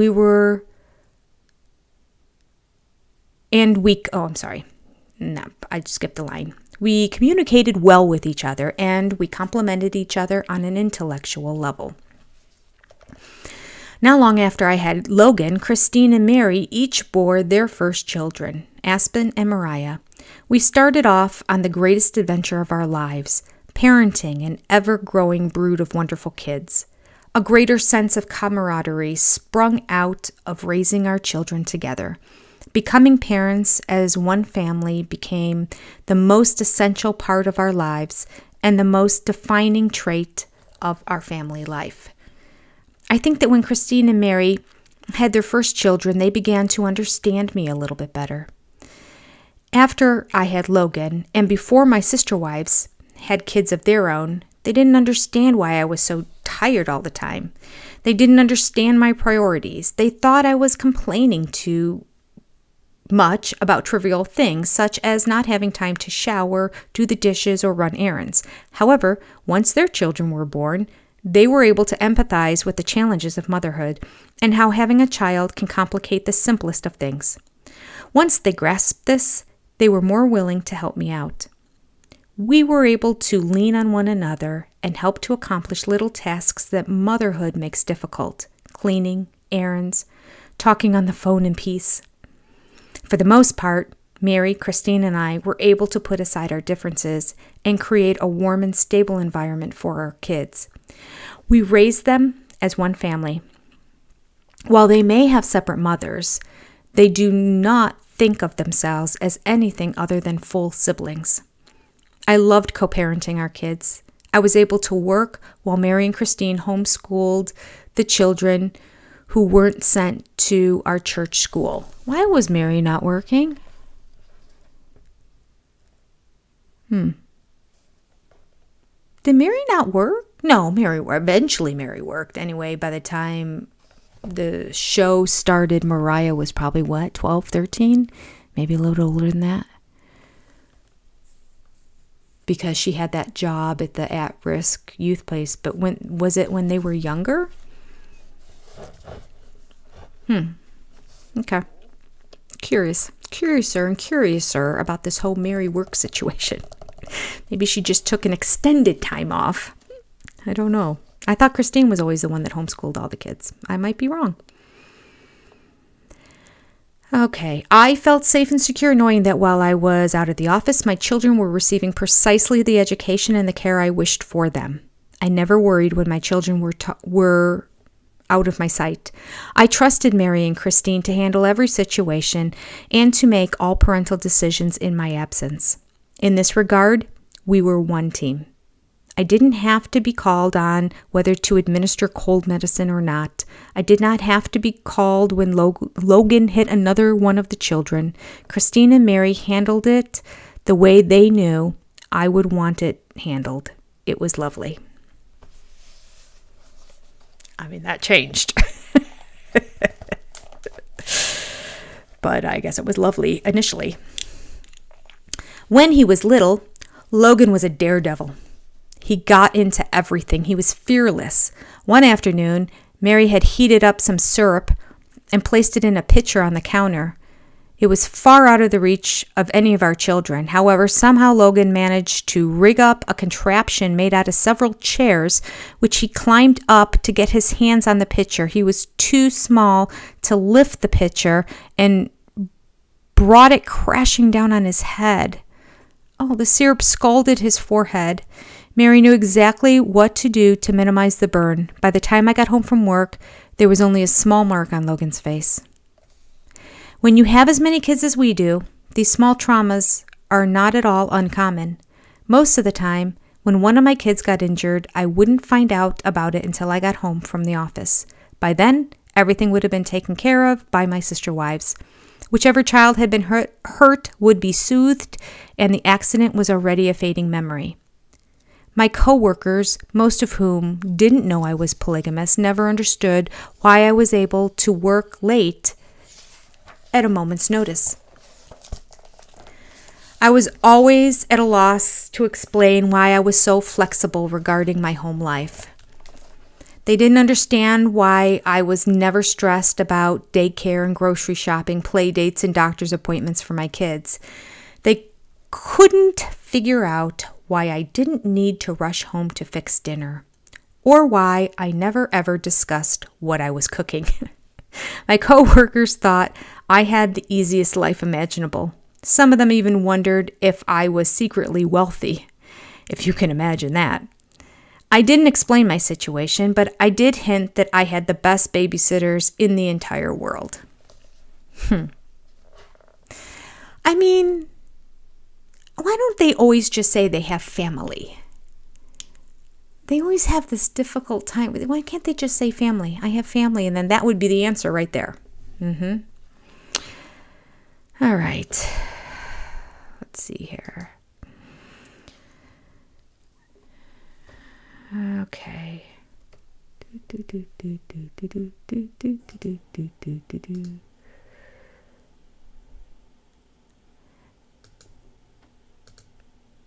Oh, that doesn't work. Okay. And there. And where'd it go? There it is. Bring it up. Okay. From the day they were born, my children entered a rich, thriving environment with various outlooks to color the way they see and appreciate the world. For all of their lives, they have had the benefit of 4, now 5, parents who expose them to a wide range of different interests, talents, and opinions. I know it is a cliche to say it, but if it does truly take a village to raise a child, my children have grown up in the best town in America. I'm not good at arts and crafts, and my cooking and baking skills... Oh, baking. I'm like, banking? Wait, you're the banker. And my cooking and baking skills are not anything to boast about. As always, I prefer to lose myself in my work, so my major contribution to the family is financial and practical. Thankfully, my kids never suffered from having a mother who can't sew or bake. There are 3 other wonderful mothers in their lives who are creative and talented in areas in which I am not, so my children never go without amazing Easter outfits or Halloween costumes. If a birthday party were left up to me, I'd rush off to the supermarket on my way home from work and then pick up a sheet cake with greasy blue roses. Are they really greasy? I guess they are kind of shiny. I don't know if they're... Okay, maybe they are. I lost my place on the greasy blue roses. There we go. Thankfully, I have Christine in my family who usually jumps at the chance to make something homemade. Even though Christine is extremely creative and generous with her time around the house, a lot of the time she flies by the seat of her pants. She's so carefree and silly that she can often overlook the most basic details, such as the need to put gas in the car. I, on the other hand, am a worrier and a planner. I make my sister wives crazy with my plans and my contingency plans. And my contingency plans. Although these differences do lead to conflicts, they make our household a fun, dynamic place. Even though I clash with Christine and Mary from time to time, I'm thrilled that my kids have had the benefit of both of their personalities. If they had grown up with just me, there would be so many things to which I wouldn't have exposed them. My sister wives have provided my kids with a wealth of experience, and they have helped me create 6 wonderful, well-rounded children.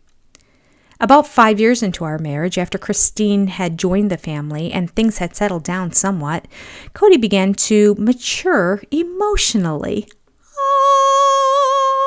Only took 5 years after Janelle says, 8 years after his first marriage, he started to develop emotionally. This change had a lot to do with the fact that Cody started taking charge of his own decisions. He was really a baby. Honestly, he started taking charge of his own decisions. When Cody was new to polygamy, he often sought the counsel of elders who had grown up in the faith and now had plural families of their own. Among those he turned to for guidance were the members of Mary's family. Obviously, learning from those familiar with the faith and principle was crucial to Cody's development. However, no 2 families or situations are alike.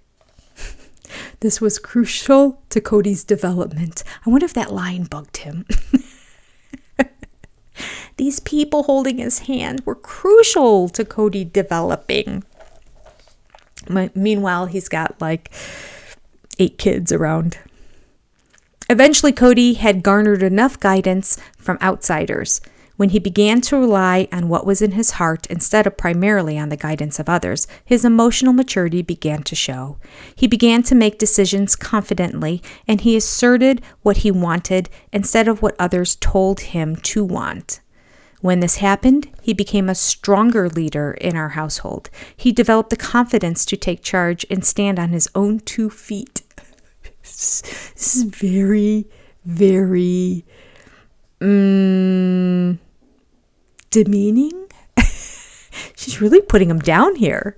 He couldn't stand on his own 2 feet. He was emotionally immature all these years. He couldn't make decisions. My word. Okay. While he still had a lot of responsibility with the 3 wives and many little kids, he had grown into a profound sensitivity and consideration. What? Let me start that again. I think I missed a word because it doesn't make sense. While he still had a lot of responsibility with 3 wives and many little kids, he had grown into a profound sensitivity and consideration, the likes of which I'd never seen in any other man. Okay, that was a long sentence. Okay. I guess having 3 wives and many children taught him how to communicate with us in clear and loving ways, and he discovered how to devote himself to each of his marriages. He burst out of the fog in which he'd been wandering during those first tumultuous years and became the most sensitive and caring husband and parent I could have thought possible. Without his maturation, our lives as one cohesive and coherent family would never have become what they are today. Well, that's true. I think we do have quite a few pages left here. We may not get through this whole chapter. We may be doing some. By the time we get to the next section, though, we have like a couple chapters that are only like 12 pages, 13 pages, so we can kind of clump them together. So if I don't get through all of this, I'll still do a huge hunk of it so that we're doing about the same amount of pages all the time. It's just these 3 chapters, last week's, this week's, and the next week's, are just heavy. Lots of pages. Okay. Although Cody had matured significantly and was no longer the naive, spontaneous romantic with such a large family, we still had trouble making ends meet. For much of the first decade of my marriage, I lived with either Mary or Christine. Our house was crowded, and paying the bills was always a challenge. We never had enough money, no matter how hard we worked. This was the main point of contention in any argument I had with Cody, that we were practically on top of one another in our small house. There wasn't any room to breathe or think. Cody did the best he could, and I never once doubted his commitment to me or our children. Whenever I expressed my grievances, Cody would always remind me, I'm committed, I'm not going anywhere. Well, did they think he was going to? Kind of wouldn't matter if he did. I don't know how much he was bringing in financially. If one of the biggest problems was that they didn't have money. I knew he never would. He was the one and only stalwart in my life and the best and most hands-on father I'd ever seen.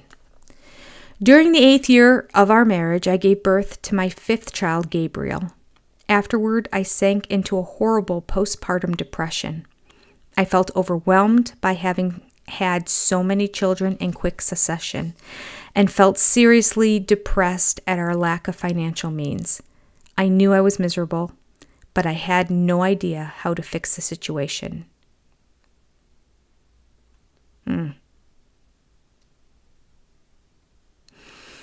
Well, all you need is 2 incomes, right? Janelle's working hard. She has a good government job, pension, everything else that goes along with it, benefits. Why couldn't Cody get like a real job? Why does he have to like keep running off and just doing these fly-by-night things that, You'd think a logger would make good money. Isn't that don't these dangerous careers make money? Somebody look it up for me and tell me. How much do loggers make in a year? What is the yearly income for a logger? Although he's probably on to another job again now, but I want to know why. How much do loggers make? I would think, because it's usually dangerous jobs pay well. Maybe he just couldn't handle it and he had to leave. He acts like he's all tough and he's the man, but I think he's really fragile and sensitive and weak. All right. So, here we go. Lynn said, logging is a real, back then probably $10 to $12 an hour.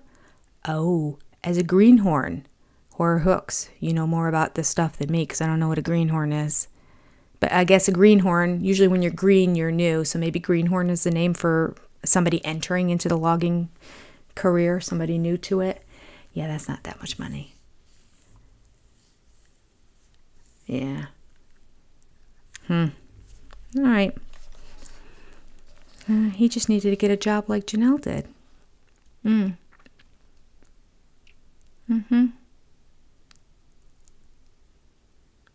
Yeah. Cody is a moron. You're right, Kathy. Janelle is too good for Cody. Agree with that too. Depends on how much wood you sell. That's a good point. Okay, so he doesn't make a lot of money then. All right, so he should have given up the whole logging and found a real job. All right.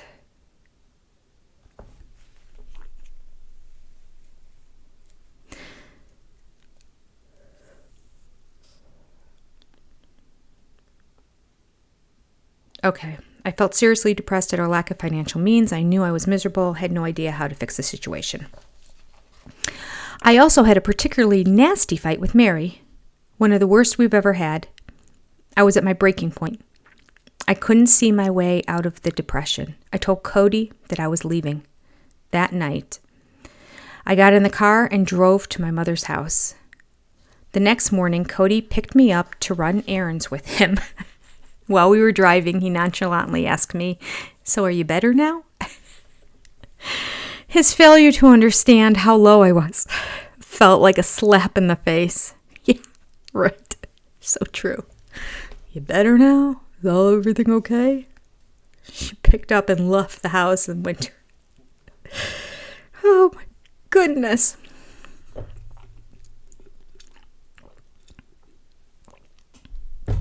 Unaware. But that's what narcissists are, right? They're unaware. They have the inability to really see things from another person's perspective. It's all about their perspective. Part of me wanted to scream, and part of me wanted to laugh at his ignorance and his hopefulness that everything had become better overnight. That afternoon, I bundled all the kids into the car and took them to my mom's. I had reached rock bottom. I did not know this, people. I didn't know. I knew she left a couple times, but I didn't realize she already had kids at the time. I thought this was like early on. Okay. Where are we now? So are you better now? So dumb. Okay.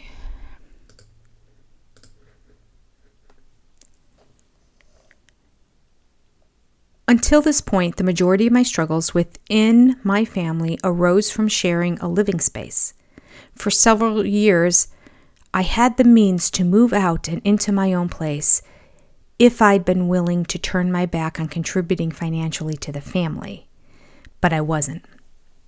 Janelle. I wish you would have. When we all came into the principal, we looked down on plural families that didn't live together. Oh, that's interesting. Didn't know that either. We believed that living as a unit made us stronger and allowed us to achieve necessary personal and spiritual growth quicker. This whole sacrifice thing, boy, it's still going on, isn't it? That spiritual loneliness idea, it's the same thing. We must all force ourselves to be smashed into this tiny little house because we're better for it. I don't understand the philosophy, but okay. As we saw it, living under one roof was the only way to do things. We had swallowed this ideal completely. So despite my struggles within the family, I was unwilling to give up on the vision that I held onto since I accepted polygamy. However, after that fight with Mary, I'd had enough. Oh, what I would give for videotape of that fight. Someday, do you think that she will tell us what it is? This might be... I remember where I told you McKelty in her Patreon is reading through the book now too, and I don't want to. I don't want to know what's coming up, so I just fast forward it while her head is down, and when she picks it up and she's talking, I know she's commenting on something. I'll listen to see if it's something interesting, and then I also listen at the end of the chapter. She does like Q&A, so. At one point, she picked her head up and she was talking on something as I was fast forwarding. I lifted and she said, "I remember that fight." I wonder if this is what she was talking about. I just remember her saying, but I didn't know what fight she was talking about because I wasn't listening to the book. But I just remember her going, "I remember that fight." All right. My kids and I stayed with my mother for several months. Didn't know that either. Until I found my own place. My job paid a decent salary, which allowed me to buy a better car, in addition to my own home. I started to build a life for myself apart from the sisterhood. Okay, now I'm getting confused. My head's starting to spin. So she started off saying she left by herself, left the kids back there, I guess, because she just went to her mom's house. Cody picked her up to run errands the next day, like nothing had ever happened. Then that day she goes back, gets all her kids, and goes back to Mama's house. Then there's the paragraph, after she bundled all the kids, got in the car, took them to her mom's, she hit rock bottom. Oh, I guess it did say up until this point. I thought she was going back because then there's a whole paragraph about how they believe in it and everything. Okay, up until this point, this is what she believed. Okay. All right. Wow. Okay, so she moved out for months. Got herself another car, got herself a home, and took her money with her. Okay. She says, "I wanted my identity as an individual apart from the family, and to achieve that I needed my own house. I also knew that if I left our shared space, I wouldn't be leaving the marriage or the family.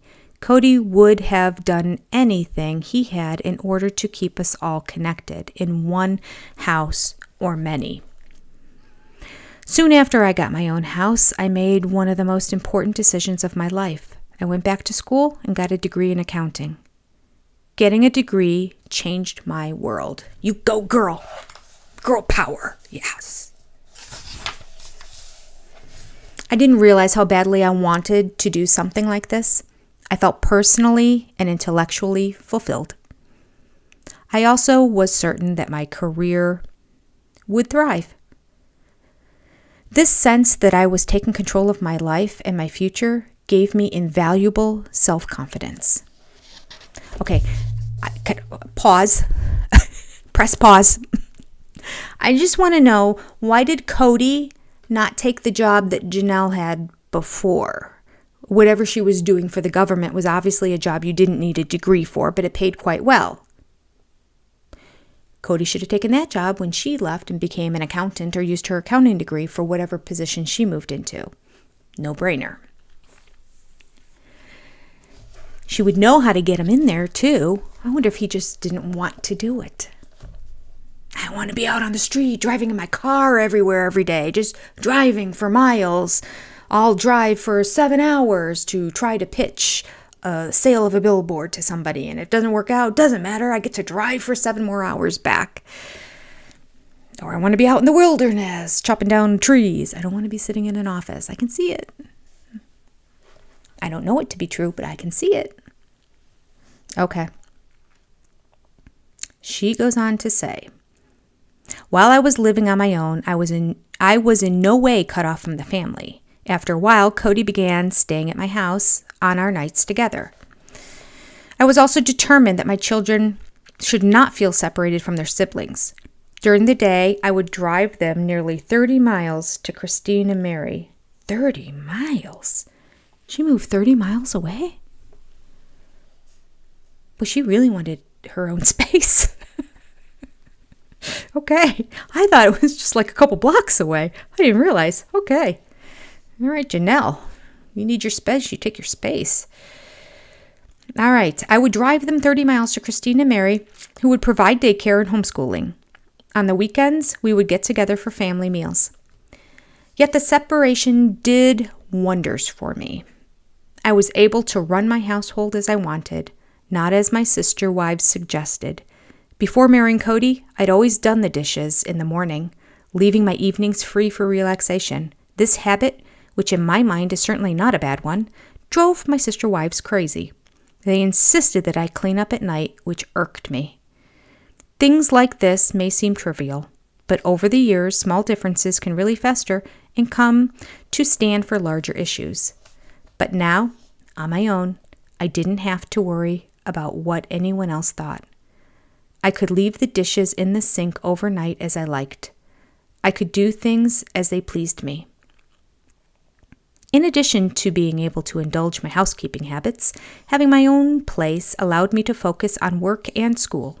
And perhaps because I was so busy, I didn't have time to think about the petty stuff that was the source of so many of my earlier grievances with Mary.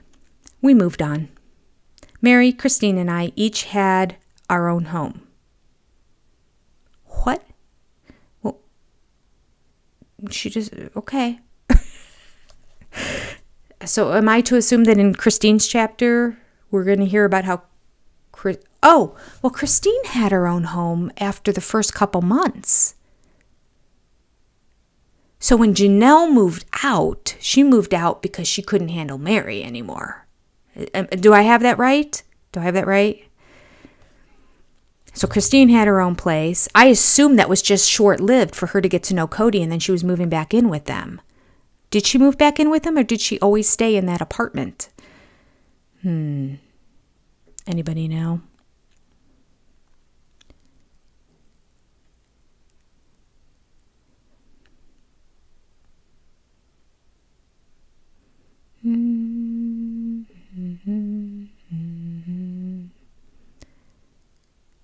Christine. Okay, so everyone was trying to give Cody advice. He had wives leaving. Yeah, good point, Mary. No wonder all the parents were giving him advice. Wives are leaving right and left. Oh, history repeats itself. Christine moved into an apartment. Wives were fighting. Guessing the community was aware of the whole mess. Yeah, probably. I bet they were. Good point. All right. The Lehigh house was next. Yeah, but does anybody know? When Christine moved out, was that it? Did she only live in that, I think was a trailer, a 3-bedroom trailer for a couple months, and then she moved to an apartment and never came back? I don't know. It doesn't say. Maybe it'll say in her chapter. But now they each have their own houses, so that makes me think she never came back. Which means Janelle really didn't like Mary because she said things got so much better. Mary, not sure. Yeah, I'm not sure either. Okay, we'll keep reading. There might be some more information here. Mary, Christine, and I each had our own home. We had our own kitchens, always a major source of strife, and could live as we liked without interference or comments from others. My happiness and my independence allowed Cody and me to enter a new phase in our relationship. I know it sounds silly to say, but after 10 years of marriage, we finally had the time to get to know each other on a more spiritual and intimate level, and to enjoy our moments alone. We became parents so soon into our marriage that we rarely had time to ourselves. When we finally did, it was refreshing and reassuring. I felt that my marriage was stronger than ever. 2 years after, I'd established myself in my own house. Cody told me that he was moving the family to Utah. Oh, so she was in that house for 2 years. 2 years. Ooh. It was trouble right from the get-go. How can Robin claim that she thought that they were just trying to pull the wool over her eyes and that this was the perfect family? First of all, she would have read the book. So she would have known by like season 2 or 3, whenever this came out, everything. But she found out all this information beforehand. She is such a liar. My goodness. Okay, so 2 years later, Cody said he's moving the family to Utah. He had found a job for which he wouldn't have to travel. He would be home with his kids every night. Oh, I'm curious to see what job that is. Robin is a liar, Robin is a liar, Robin is a liar. This is chat. Robin is a liar, Robin is a liar. Okay. Okay, I told him. See you later. Love it. No way was I going to give up my peace and independence I had found. I had a great job. I had a great house. I wasn't leaving. And most of all, I wasn't going to live with my sister wives under one roof again. I worried about what would happen if we all lived together once more. I was stubborn. I stood my ground for almost a year, but soon I started to miss the family, and I knew that my children really missed living closer to their siblings. As I was coming to this realization, Cody told me something that completely changed my mind regarding the move to Utah. He had found a house, a big house, with 3 separate apartments, each with its own living quarters, kitchen, living room, and bedrooms. The house had 7 bathrooms. It was a polygamous family's dream. This was all I needed to know. My kids could be reunited with their siblings on a permanent basis. I could be close to the family, yet still have my space. I was delighted by this development. I had been alone for months, and I could no longer deny that I was incredibly lonely. I miss my family. I miss the everyday interactions and the liveliness and the chaos. The fact that we could all live together, yet maintain separate living quarters, felt like a dream come true, and it turned out to be just that. All right, pause. Press pause. Press pause like it's a tape recorder. How old am I? Okay. No, that's a digital pause. That's a digital pause. Okay. So he left, and it took her a year to agree to go, which is about the time he found this house. So I'm curious for a year what she did with the kids when he was in Utah and she had her job. Just curious minds want to know. Did she find a nanny? Did she find a babysitter? Was she close enough there to take them to the ranch, maybe? I don't know. Okay.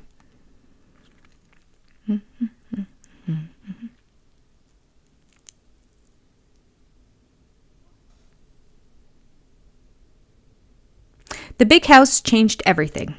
We were able to be together as a family in a natural and relaxed way. I had my own space, but my kids... It's already 9:15. Where has the time gone? I don't think I've been talking that much. Have I? Have I been talking a lot? Oh my goodness. I knew this was going to happen. Okay, well, we're not too... This makes sense. This makes sense. Let me find a normal place to kind of come to an end here that makes sense. Maybe because we're at the house now. Let's see. When we stop talking about the house, I'll stop. It seems like about one more page. I'm having so much fun. How did 2 hours and 15 minutes go by? Well, the first 15 minutes was me figuring out technology. Not figuring out technology, to be clear. All right. The big house changed everything. We were able to be together as a family in a natural, relaxed way. I had my own space, but my kids had their siblings and the other mothers in the same building. Most important, Cody was going to be home all the time. From the day Logan, our first child, was born, Cody has shown himself to be the best father any child could have hoped for. Now with the new house and his new job, he had the opportunity to see all his kids on a daily basis. It was magical. Anybody know what that job was? What was his job when he was in Lehigh? I swear he was in sales still, because when the show started, he was in sales in the Lehigh house. Jenny, until you go 4 hours, you won't be James for lives. This is true. It is never my goal to beat James. He told me he had one that went to 5 hours once. I could never. I admire and I bow down to him. Although I feel quite energized right now. Good point. Ian said sales, but sales what? What did he ever sell? All I know is the billboards. Because right around the time, maybe that's what this job was, selling billboards. But that's going to involve travel. He said it didn't involve travels. He didn't say it was sales of crack. He didn't say it was sales. I'm assuming it's sales because he's always kind of been in sales. And all that traveling he did before was obviously sales, right? Or was that trade show stuff? Now that I think about it, maybe this is when he started the whole trade show. Well, that would include travel. Maybe this was local sales. I don't know. I'm just hypothesizing. I'll just read. I really don't know. There's so many holes. Okay. Okay. The new phase that Cody and I had embarked upon when I moved into my own house only grew sweeter in the big house. I had been so overrun with kids, my job, and my schooling that I had never allowed myself to be emotionally vulnerable to him. The cats have come. There she is. If I ever just suddenly fall out of view, it's because my cat has this new thing that she started yesterday where she takes her paw and likes to hit the lever with the hydraulics that makes your chair go up and down. So it just makes this rattling sound, which is kind of annoying, and I feel like that's all she's going to be able to do, but I don't know. I don't know how sensitive it is. This is a new chair. So if all of a sudden I just suddenly drop out of view, don't panic. It's just the cat adjusting my seat for me. And I'll come back up shortly. All right, I'll continue.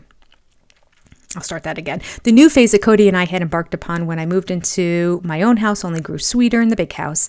I had been so overrun with kids, my job, my schooling, that I had never allowed myself to be emotionally vulnerable to him. Throughout the first years of our relationship, especially when I was feeling unsure of my place in the family, I was determined to prove my self-sufficiency. When I first met Cody, love was only about an intellectual connection and a friendship. I wanted a practical relationship that would provide a happy, stable environment for my children. That was enough for me. I am low maintenance when it comes to all things romantic. I prefer a good conversation and an afternoon spent together in a bookstore than all the hand-holding and sappy sweet talk in the world. Aw. Nevertheless, I have a husband who is unbelievably sensitive to my needs and wants. He is intimately engaged with his children. He is the most logical, loving parent I'd ever seen. So I lucked into the most romantic thing I could ever dream of, an ideal parent with whom I also have an intellectual connection. I just don't see Cody as intellectual. How do I put it? Intellectual. He doesn't strike me that way. In fact, he strikes me as the opposite. He strikes me as not intellectual and so not intellectual that you're pretending to be intellectual. Because when you are intellectual, you're aware of everything you don't know in the world and you're constantly searching for answers and researching and saying, I don't know, and let me learn about that. But those who are not that intellectual and are narcissistic are going to act like they know everything and they have all the answers. Yeah, I don't see him as intellectual. I wonder if he was kind of duping her and trying to do that Cody talk where he sounds like he knows what he's talking about when he really doesn't. I don't know. In the big house, I started to let down my guard and show Cody my more sensitive side. I felt confident in my place in the family, yet I had my own personal space. I have always been wary of being emotionally vulnerable because I'm afraid of being hurt. I throw up a wall and resist letting people in. In the big house, however, I found myself able to let him know when something was bothering me. I allowed myself to let him see when I was hurting and to help me if I needed it. Cody and I have forged a life together from a strange and distant beginning. We continue to evolve as a couple, exploring a more tender and romantic side of our relationship. In many ways, you could say our love story is just beginning. My relationship with Cody wasn't the only relationship that benefited from our move into the big house. Once I finished school and rediscovered my self-esteem, I stopped taking others' criticisms of me so seriously. I had to learn that I wasn't going to let anyone tell me how I should act and what I should do or how I should behave. And once I stopped listening to everyone else's voices in my head, I began to relax around my sister wives.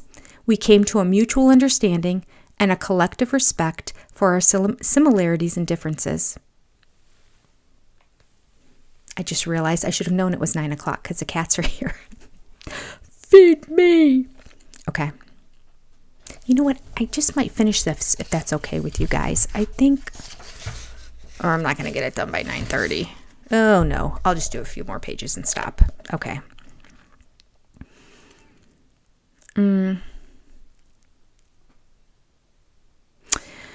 We've done so much growing up together.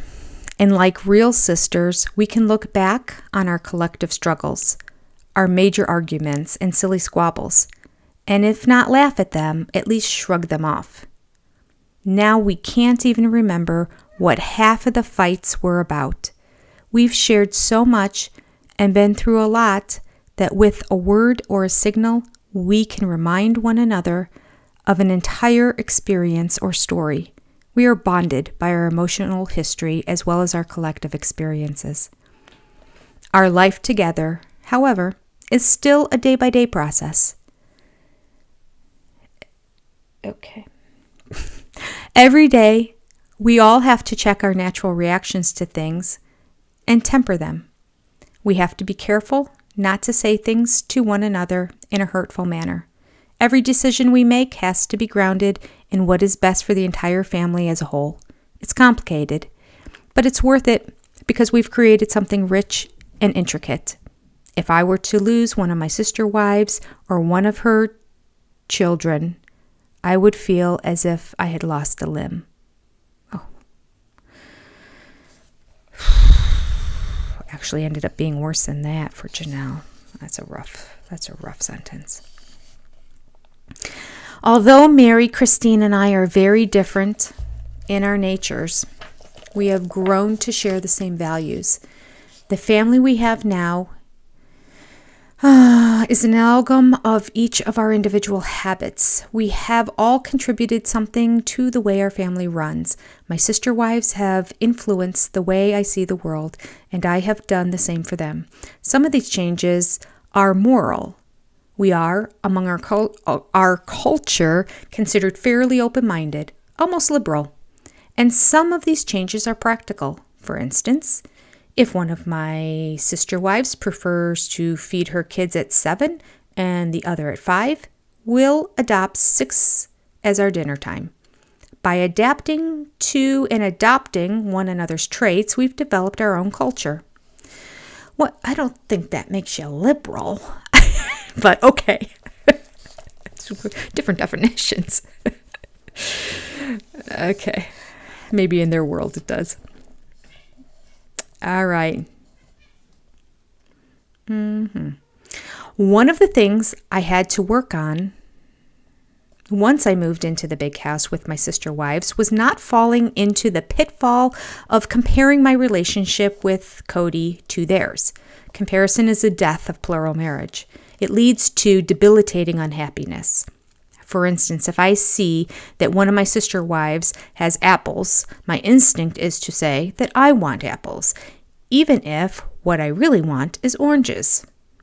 I have to be true to myself and admit what I want and not simply want something because my sister wife has it. I can't regress and say, Cody, you love her more because you give her apples and I don't have apples. Our marriages are individual and we don't want or need the same things.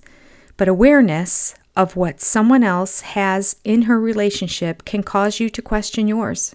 And this is where the danger lies. Cody is tender with us in different ways.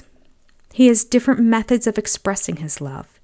Maybe he leaves notes for one wife, sweet voicemails for another, or maybe the way of showing his love is by always putting someone's kids to bed. That didn't age well, did it? I guess he didn't show much love to Christine's side of the family, or Janelle's. These differences are vital to our lives. They are what make each of our marriages unique and special. Somehow, let me take a quick break here.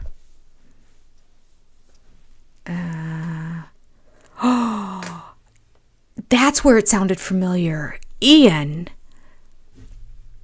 Robin repeated the apples and oranges. She did, didn't she? At the end of one of the seasons when she was talking about, wasn't it in the one of those tell-alls at the end of one of the seasons?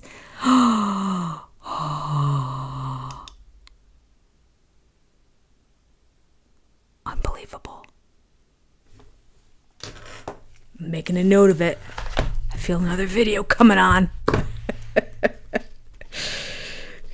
Comparing. That's why it's taken us so long. Not because this chapter is 25 pages long, but because I'm getting ideas for videos. Okay. Comparing apples and oranges. I'll know. Robin doesn't have a mind of her own, that's for sure. There's a super chat here. Let me take a look. Lynn Skinner. Thanks for reading this so I don't have to. You're awesome, Lynn. It's popping up on my pop-up chat here, but not on the screen. Just pretend. Let's see. What is left and right for you? This would be the beginning. This would be left for you, right? Left? No, it should be over here. This should be left to right. Left to right. Yes, okay. My screen is flipped back, so it confuses me. Thanks for reading this so I don't have to. Lynn Skinner, super chat.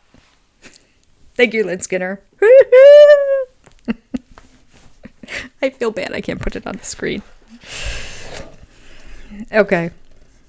Just a little bit more and then we'll stop. Somehow after 16 years, we had finally arrived at the ideal I'd envisioned when I'd accepted the principle. I was part of a happy, thriving family. We were able to make decisions as a group with a minimum of strife and bruised feelings. We had found our groove. I didn't think that anything could disrupt our flow. I was fairly surprised when Cody came to me one afternoon and told me he was thinking about courting Robin. But the way he handled it left me in awe of his emotional growth. Well, something was growing. He had learned so much from all the years with Mary, Christine, and me. When Cody began to court Robin, it became clear to me that he finally empathized with the difficulty that I had coming into the family. He showed that he'd learned from my struggles, and he was very careful about how slowly he integrated Robin into our lives. So slow that he did it on the down low. He was probably courting her for about a year before you even knew about it, Janelle. I don't know this for a fact. Hypothetically. Okay. He allowed her ample time to get to know each wife and all our children individually. when they were getting to know each other before they'd been given permission to court, Cody would bring one of the wives or several of the children down to St. George in southern Utah to spend a weekend with Robin. In doing so, he made sure Robin felt as if she was going to be an important part of our family. And he also let the family know that they were still as important as they'd been. I'm sorry, I need to stop. I have an idea for another video. Robin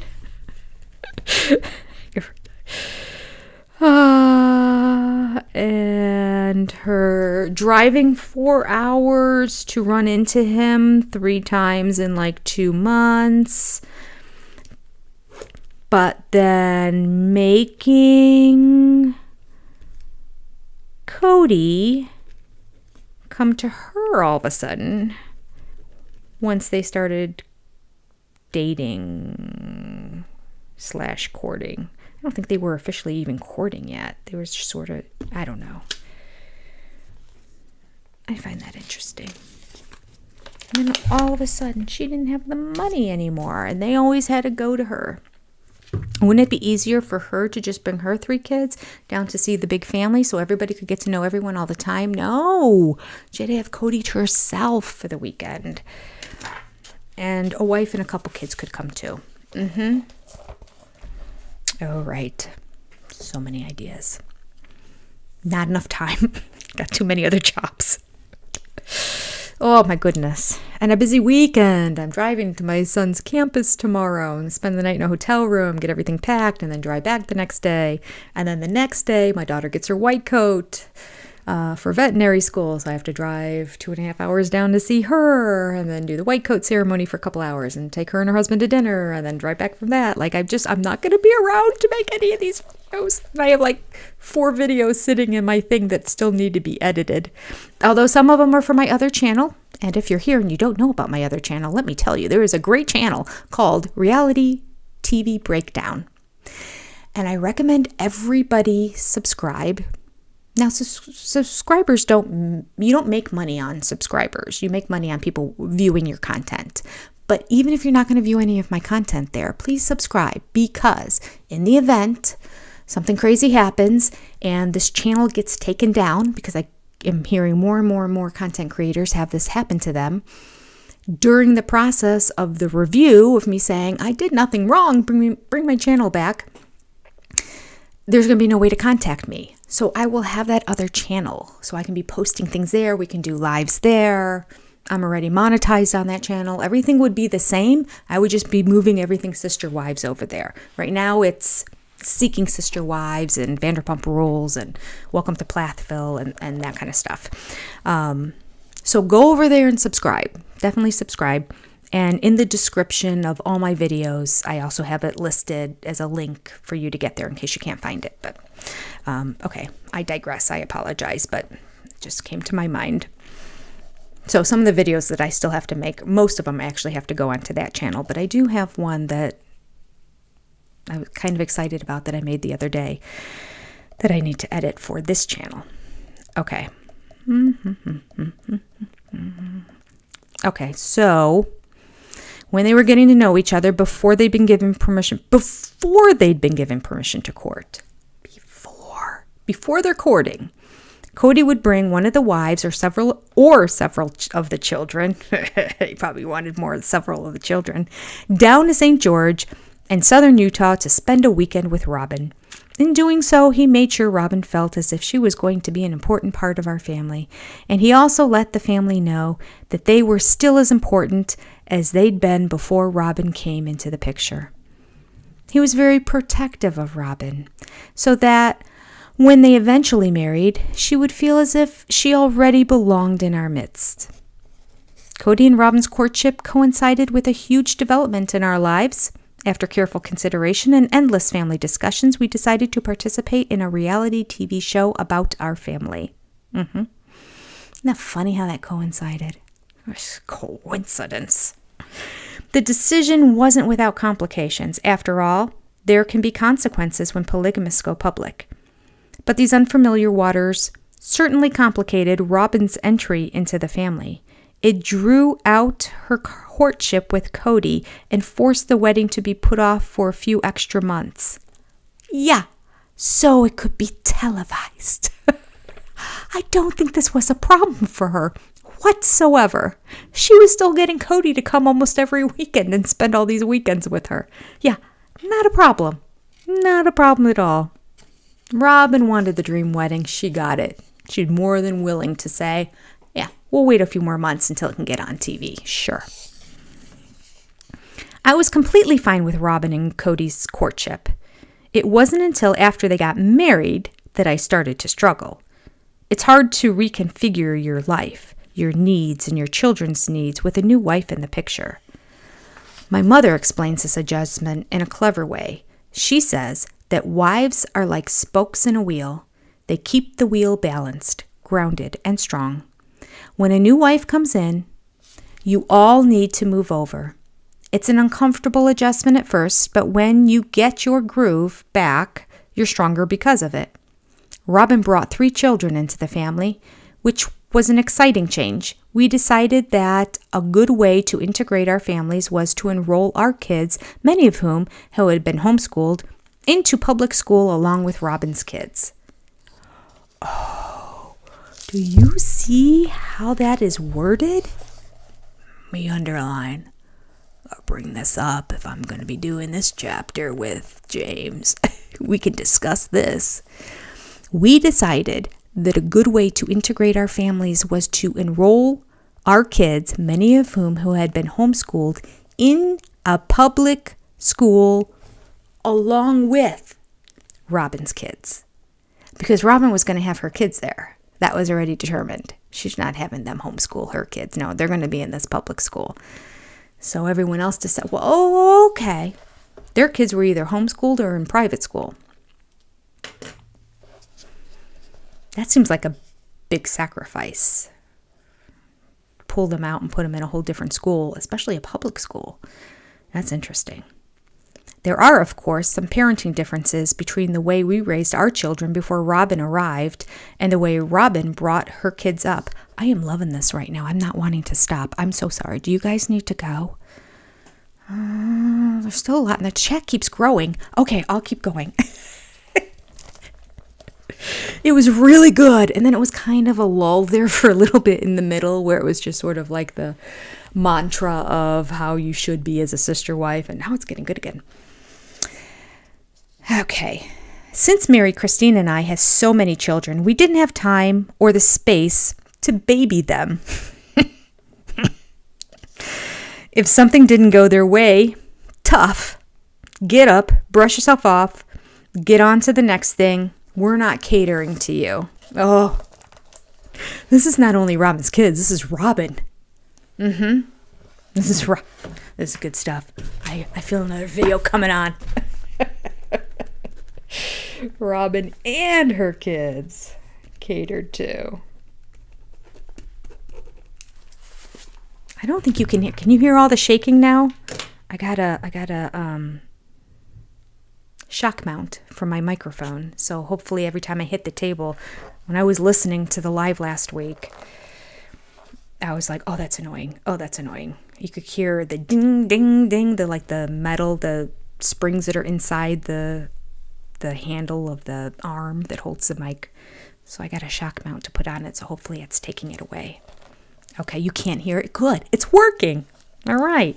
Yay, shock mount. You're doing your job. Okay. Where were we?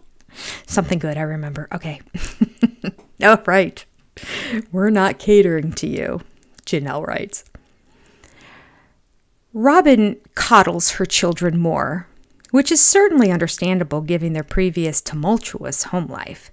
So we are learning from her, and she is learning from us. This, like many things in our household, is a work in progress. The most important thing, I swear to God there's no editors for this book. The most important thing, not the most important. The most important thing Robin has taught us is how to argue in a more effective and polite manner. With such a chaotic household, there are going to be a lot of family discussions. Sometimes these can become heated and they blow up. Before Robin came into the family, our arguments would often end unresolved, with raised voices and slammed doors. Frequently, we were all worse off after a family discussion than before. So from time to time, it seemed worthless to discuss anything at all. I mean, I can see that because Cody was not a very good example of resolving issues and talking through things. He's so emotional. You can only see from his point of view, right? So I could see how we've seen how family discussions go. He ends up escalating and raising his voice and getting out of his chair and pointing and walking away. Yeah. Okay. Early on in their relationship, Robin and Cody got into an argument. However, through example, Robin showed him how to take the time to talk a problem out and not walk away from it before a comfortable resolution has been reached. These days, it is often Robin who takes the lead in our family discussions. She keeps a cool head and navigates us through difficult waters. She never lets us leave the room until we've settled an issue. Thanks to Robin, Shira, we are able to avoid bruised feelings and the long periods of unhappiness that used to follow our family talks. Plus, she speaks Cody, so she can transcribe for him. Even though Robin brought so much into our family during the few months after she married Cody, I felt as if I were wearing shoes on the wrong feet. Our rhythm was disrupted, and I'm afraid we were all a little brutal on her. Robin went out of her way to extend olive branches to me. She'd offer to help me with the kids' homework on crazy days. She would pick up little trinkets or knickknacks that symbolized our family and offer them as just because gifts. Oh, she took their money. Oh, so classic Robin. I wonder if Janelle was meaning to make a dig at her when she wrote that, or she just meant it. Like, oh, no. She was great at the beginning. She just kept buying gifts, spending money going shopping. But she'd give us things, little trinkets to put on our shelves. Oh, she's the trinket queen. You see her house? Trinkets galore. Okay. Just because gifts. Robin collects Christmas ornaments. And her first Christmas with the family, she selected unique ornaments to give to each of us. Regardless of Robin's efforts, during the first year, I was unwilling to accept her offers.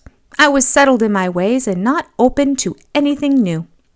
Despite my spiritual witness, I found myself kicking and kicking. I thought I was going to say kicking and screaming. Kicking against opening myself up to Robin. I was certain she and Cody were destined to be together and that she was an essential part of our family. But I found myself unwilling to make the effort to build a bridge between us. As I learned during my initial months in the principal, just because something appears celestial, destined, doesn't make it easy. Celestially. I was going to say, that word's not right. I read it wrong. Celestially destined doesn't make it easy.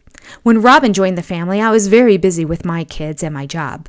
I was hard-headed and believed that I didn't have time or need for this new person. I imagined Robin and I could live as if we were riding in the same car but looking out separate windows. I had worked hard to find equilibrium with Christine and Mary, and the three of us had formed our own sort of partnership. As far as bringing Robin into the family, I didn't have any reservations. I just hadn't committed to we're almost done. I just hadn't committed to the necessary emotional and practical work involved.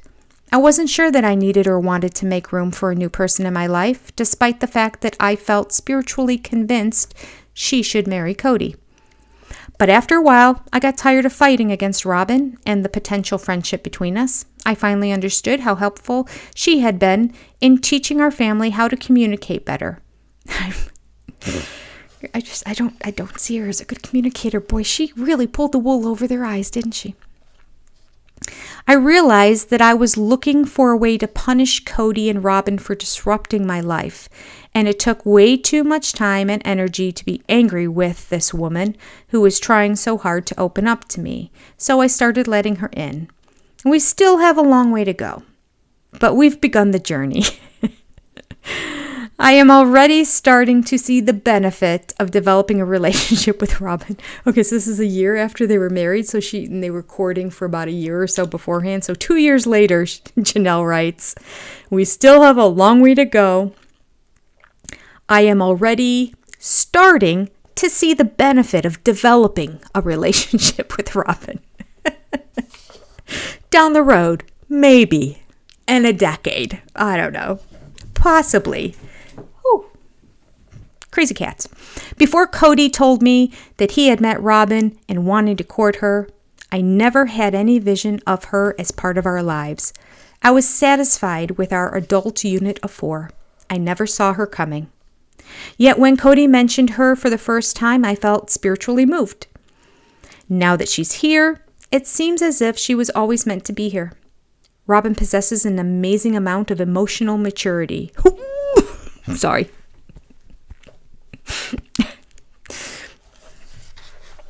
I'm fine. Where was I? One of the things that she has helped with in our family is pointing out areas in which all of the marriages needed. Oh, this is just priceless. Wait. Do you hear this? All right. She possesses an amazing amount of emotional maturity. One of the things that she has helped with in our family is pointing out the areas in which all of the marriages needed solidifying. This is golden. Is she just being really mean, or did she really believe that all the time she was doing that, it was for the betterment of all of their relationships? Oh, that's priceless. Priceless, I say. She has helped Cody realize where he may be inadvertently shortchanging one of his other relationships. This, in turn, has given Cody the tools to explain to me that we need to demonstrate more warmth and affection in our marriage. I'm learning to be less pragmatic about love and more romantic, even if it's something as simple as not dashing out the door in the morning before Cody and I have had a goodbye hug. Over the years, Cody and I fell into the unfortunate habit of letting family business and finances dominate our alone time. These became the only things we ever talked about. Since I'm completely work-oriented, it didn't seem strange to me to discuss business matters on our dates. The fallout of this was that eventually Cody and I stopped talking to each other as husband and wife. Instead, we interacted like business partners. We'd forgotten about the sweeter side of our marriage. Something was clearly wrong. We both understood we needed to make a change. I recognize that I need to change my tone with him and relearn how to talk sweetly and lovingly. I began to understand that I could have a more profound, caring, and emotional relationship with my husband if we put aside all the business chatter during our evenings together. Once I started doing this, I discovered that there is an unlimited potential to enrich our relationship. As a result, our marriage has grown deeper and more caring than I'd ever imagined it'd be, or even knew that I wanted it to be. Just like Cody's and my individual relationship, our entire family is still evolving. Hey. Sorry, I started screaming in the mic. Cat wanting attention, scratching couch. Not allowed. Okay. I'm in the last paragraph. Where am I? Okay. We are learning, the whole family's still evolving. We are learning more about one another every day. This is the beauty of the principle. It demands that you never stop working on yourself in order to be the best person you can be on this earth. There is no room for complacency. I mean, that's kind of the principle of most religions. Just keep working on it. We're all a work in progress, right? But okay, we'll say it's because of the principle of polygamy. There is no room for complacency. Naturally, these are bad days. There are bad days. I'm sorry. I'm getting tired. Need more food. Bring me food. Last paragraph, people. Last paragraph. Here we are. All right. There is no room for complacency. Naturally, there are bad days. There are times when I've said to my sister wives in the middle of a fight, I would never be friends with you, ever. If it were possible, I'd hate you. Ooh.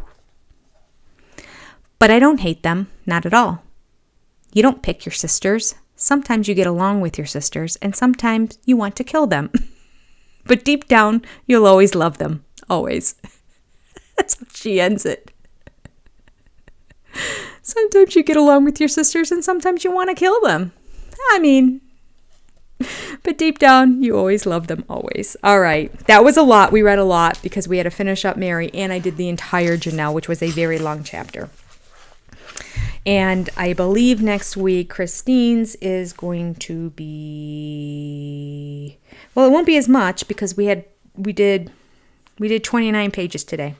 And Christine's will be 24, so we can get her whole chapter in. All right.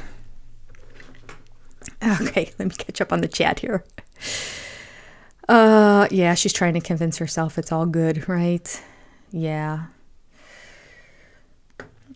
Lori, oh, bless you. Lori Carrad sent me a super chat for pens. That's hysterical. If you weren't here at the beginning, this is pen number 5 of this week that is running out of ink, too. You're so funny. Thank you, Lori. Thank you, Lori. Thank you, Lynn. Thank you, Nikki, Noel. And Lori and Lynn, thank you for moderating, too, honestly. Really, really need moderators in the chat to keep everything on the up and up and to keep me from being shut down. So I appreciate it. Thank you so much. All right, Ruth, you like starting at 7. Oh, yeah, good. I mean, this was long. This is our longest one. We've never gone this long before. Love you too, Danny. Love you too. I missed a whole bunch of this. This is a great community, isn't it? Yeah, and I saw a lot of your names. I know a lot of you watch James too because I saw you in there. All right. Keep reading. We'll send you food.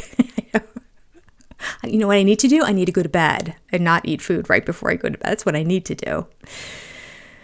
Janelle's trying so hard to find positive things to say so Cody doesn't get mad. Yep. All right.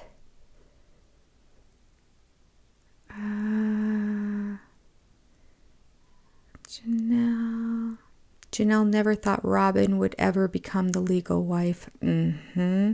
Legal wife be. Oh, yeah. Janelle was in charge of the finances. I wish she would have put a halt to Robin's frivolous spending. Yes, victorious. Robin became so entitled.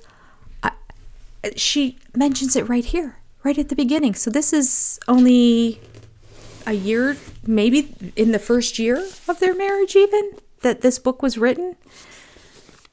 She wasn't even around that much, and already Janelle's saying, oh, Robin is like thoughtful. She comes and buys all these random trinkets for everybody when she thinks of them for no reason, just because gifts. Waste of money gifts. That's what it is, especially when you don't have money gifts. Unbelievable.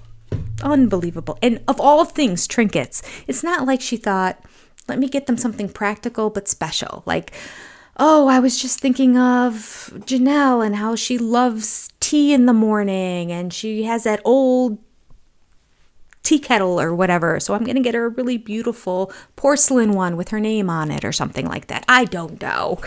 Or with her favorite flowers on it or just something, practical, thoughtful. But yes, it takes a little money. That I get. Trinkets? I don't get it. I don't get it at all. Okay. Yeah, if she would have, oh my goodness. Lisa Hauserman. Ugh, what a chapter. I would love to send you some pens. He's so sweet. I'll get pens. I got money from Lori. I'm going to get a whole bunch of pens. Yes, PJC Wizard, I am going to go feed the cats now. You all were wonderful, and I can't wait to go back and read this all from the beginning again. Thank you for being here. I really appreciate it. I love there's almost still 200 people here at the very end. Yes, you're fantastic. I love you all. We will be back next Thursday again. Kisses. Goodbye, sister wives. Goodbye, sister friends. I'm going to get some sleep now. Take care.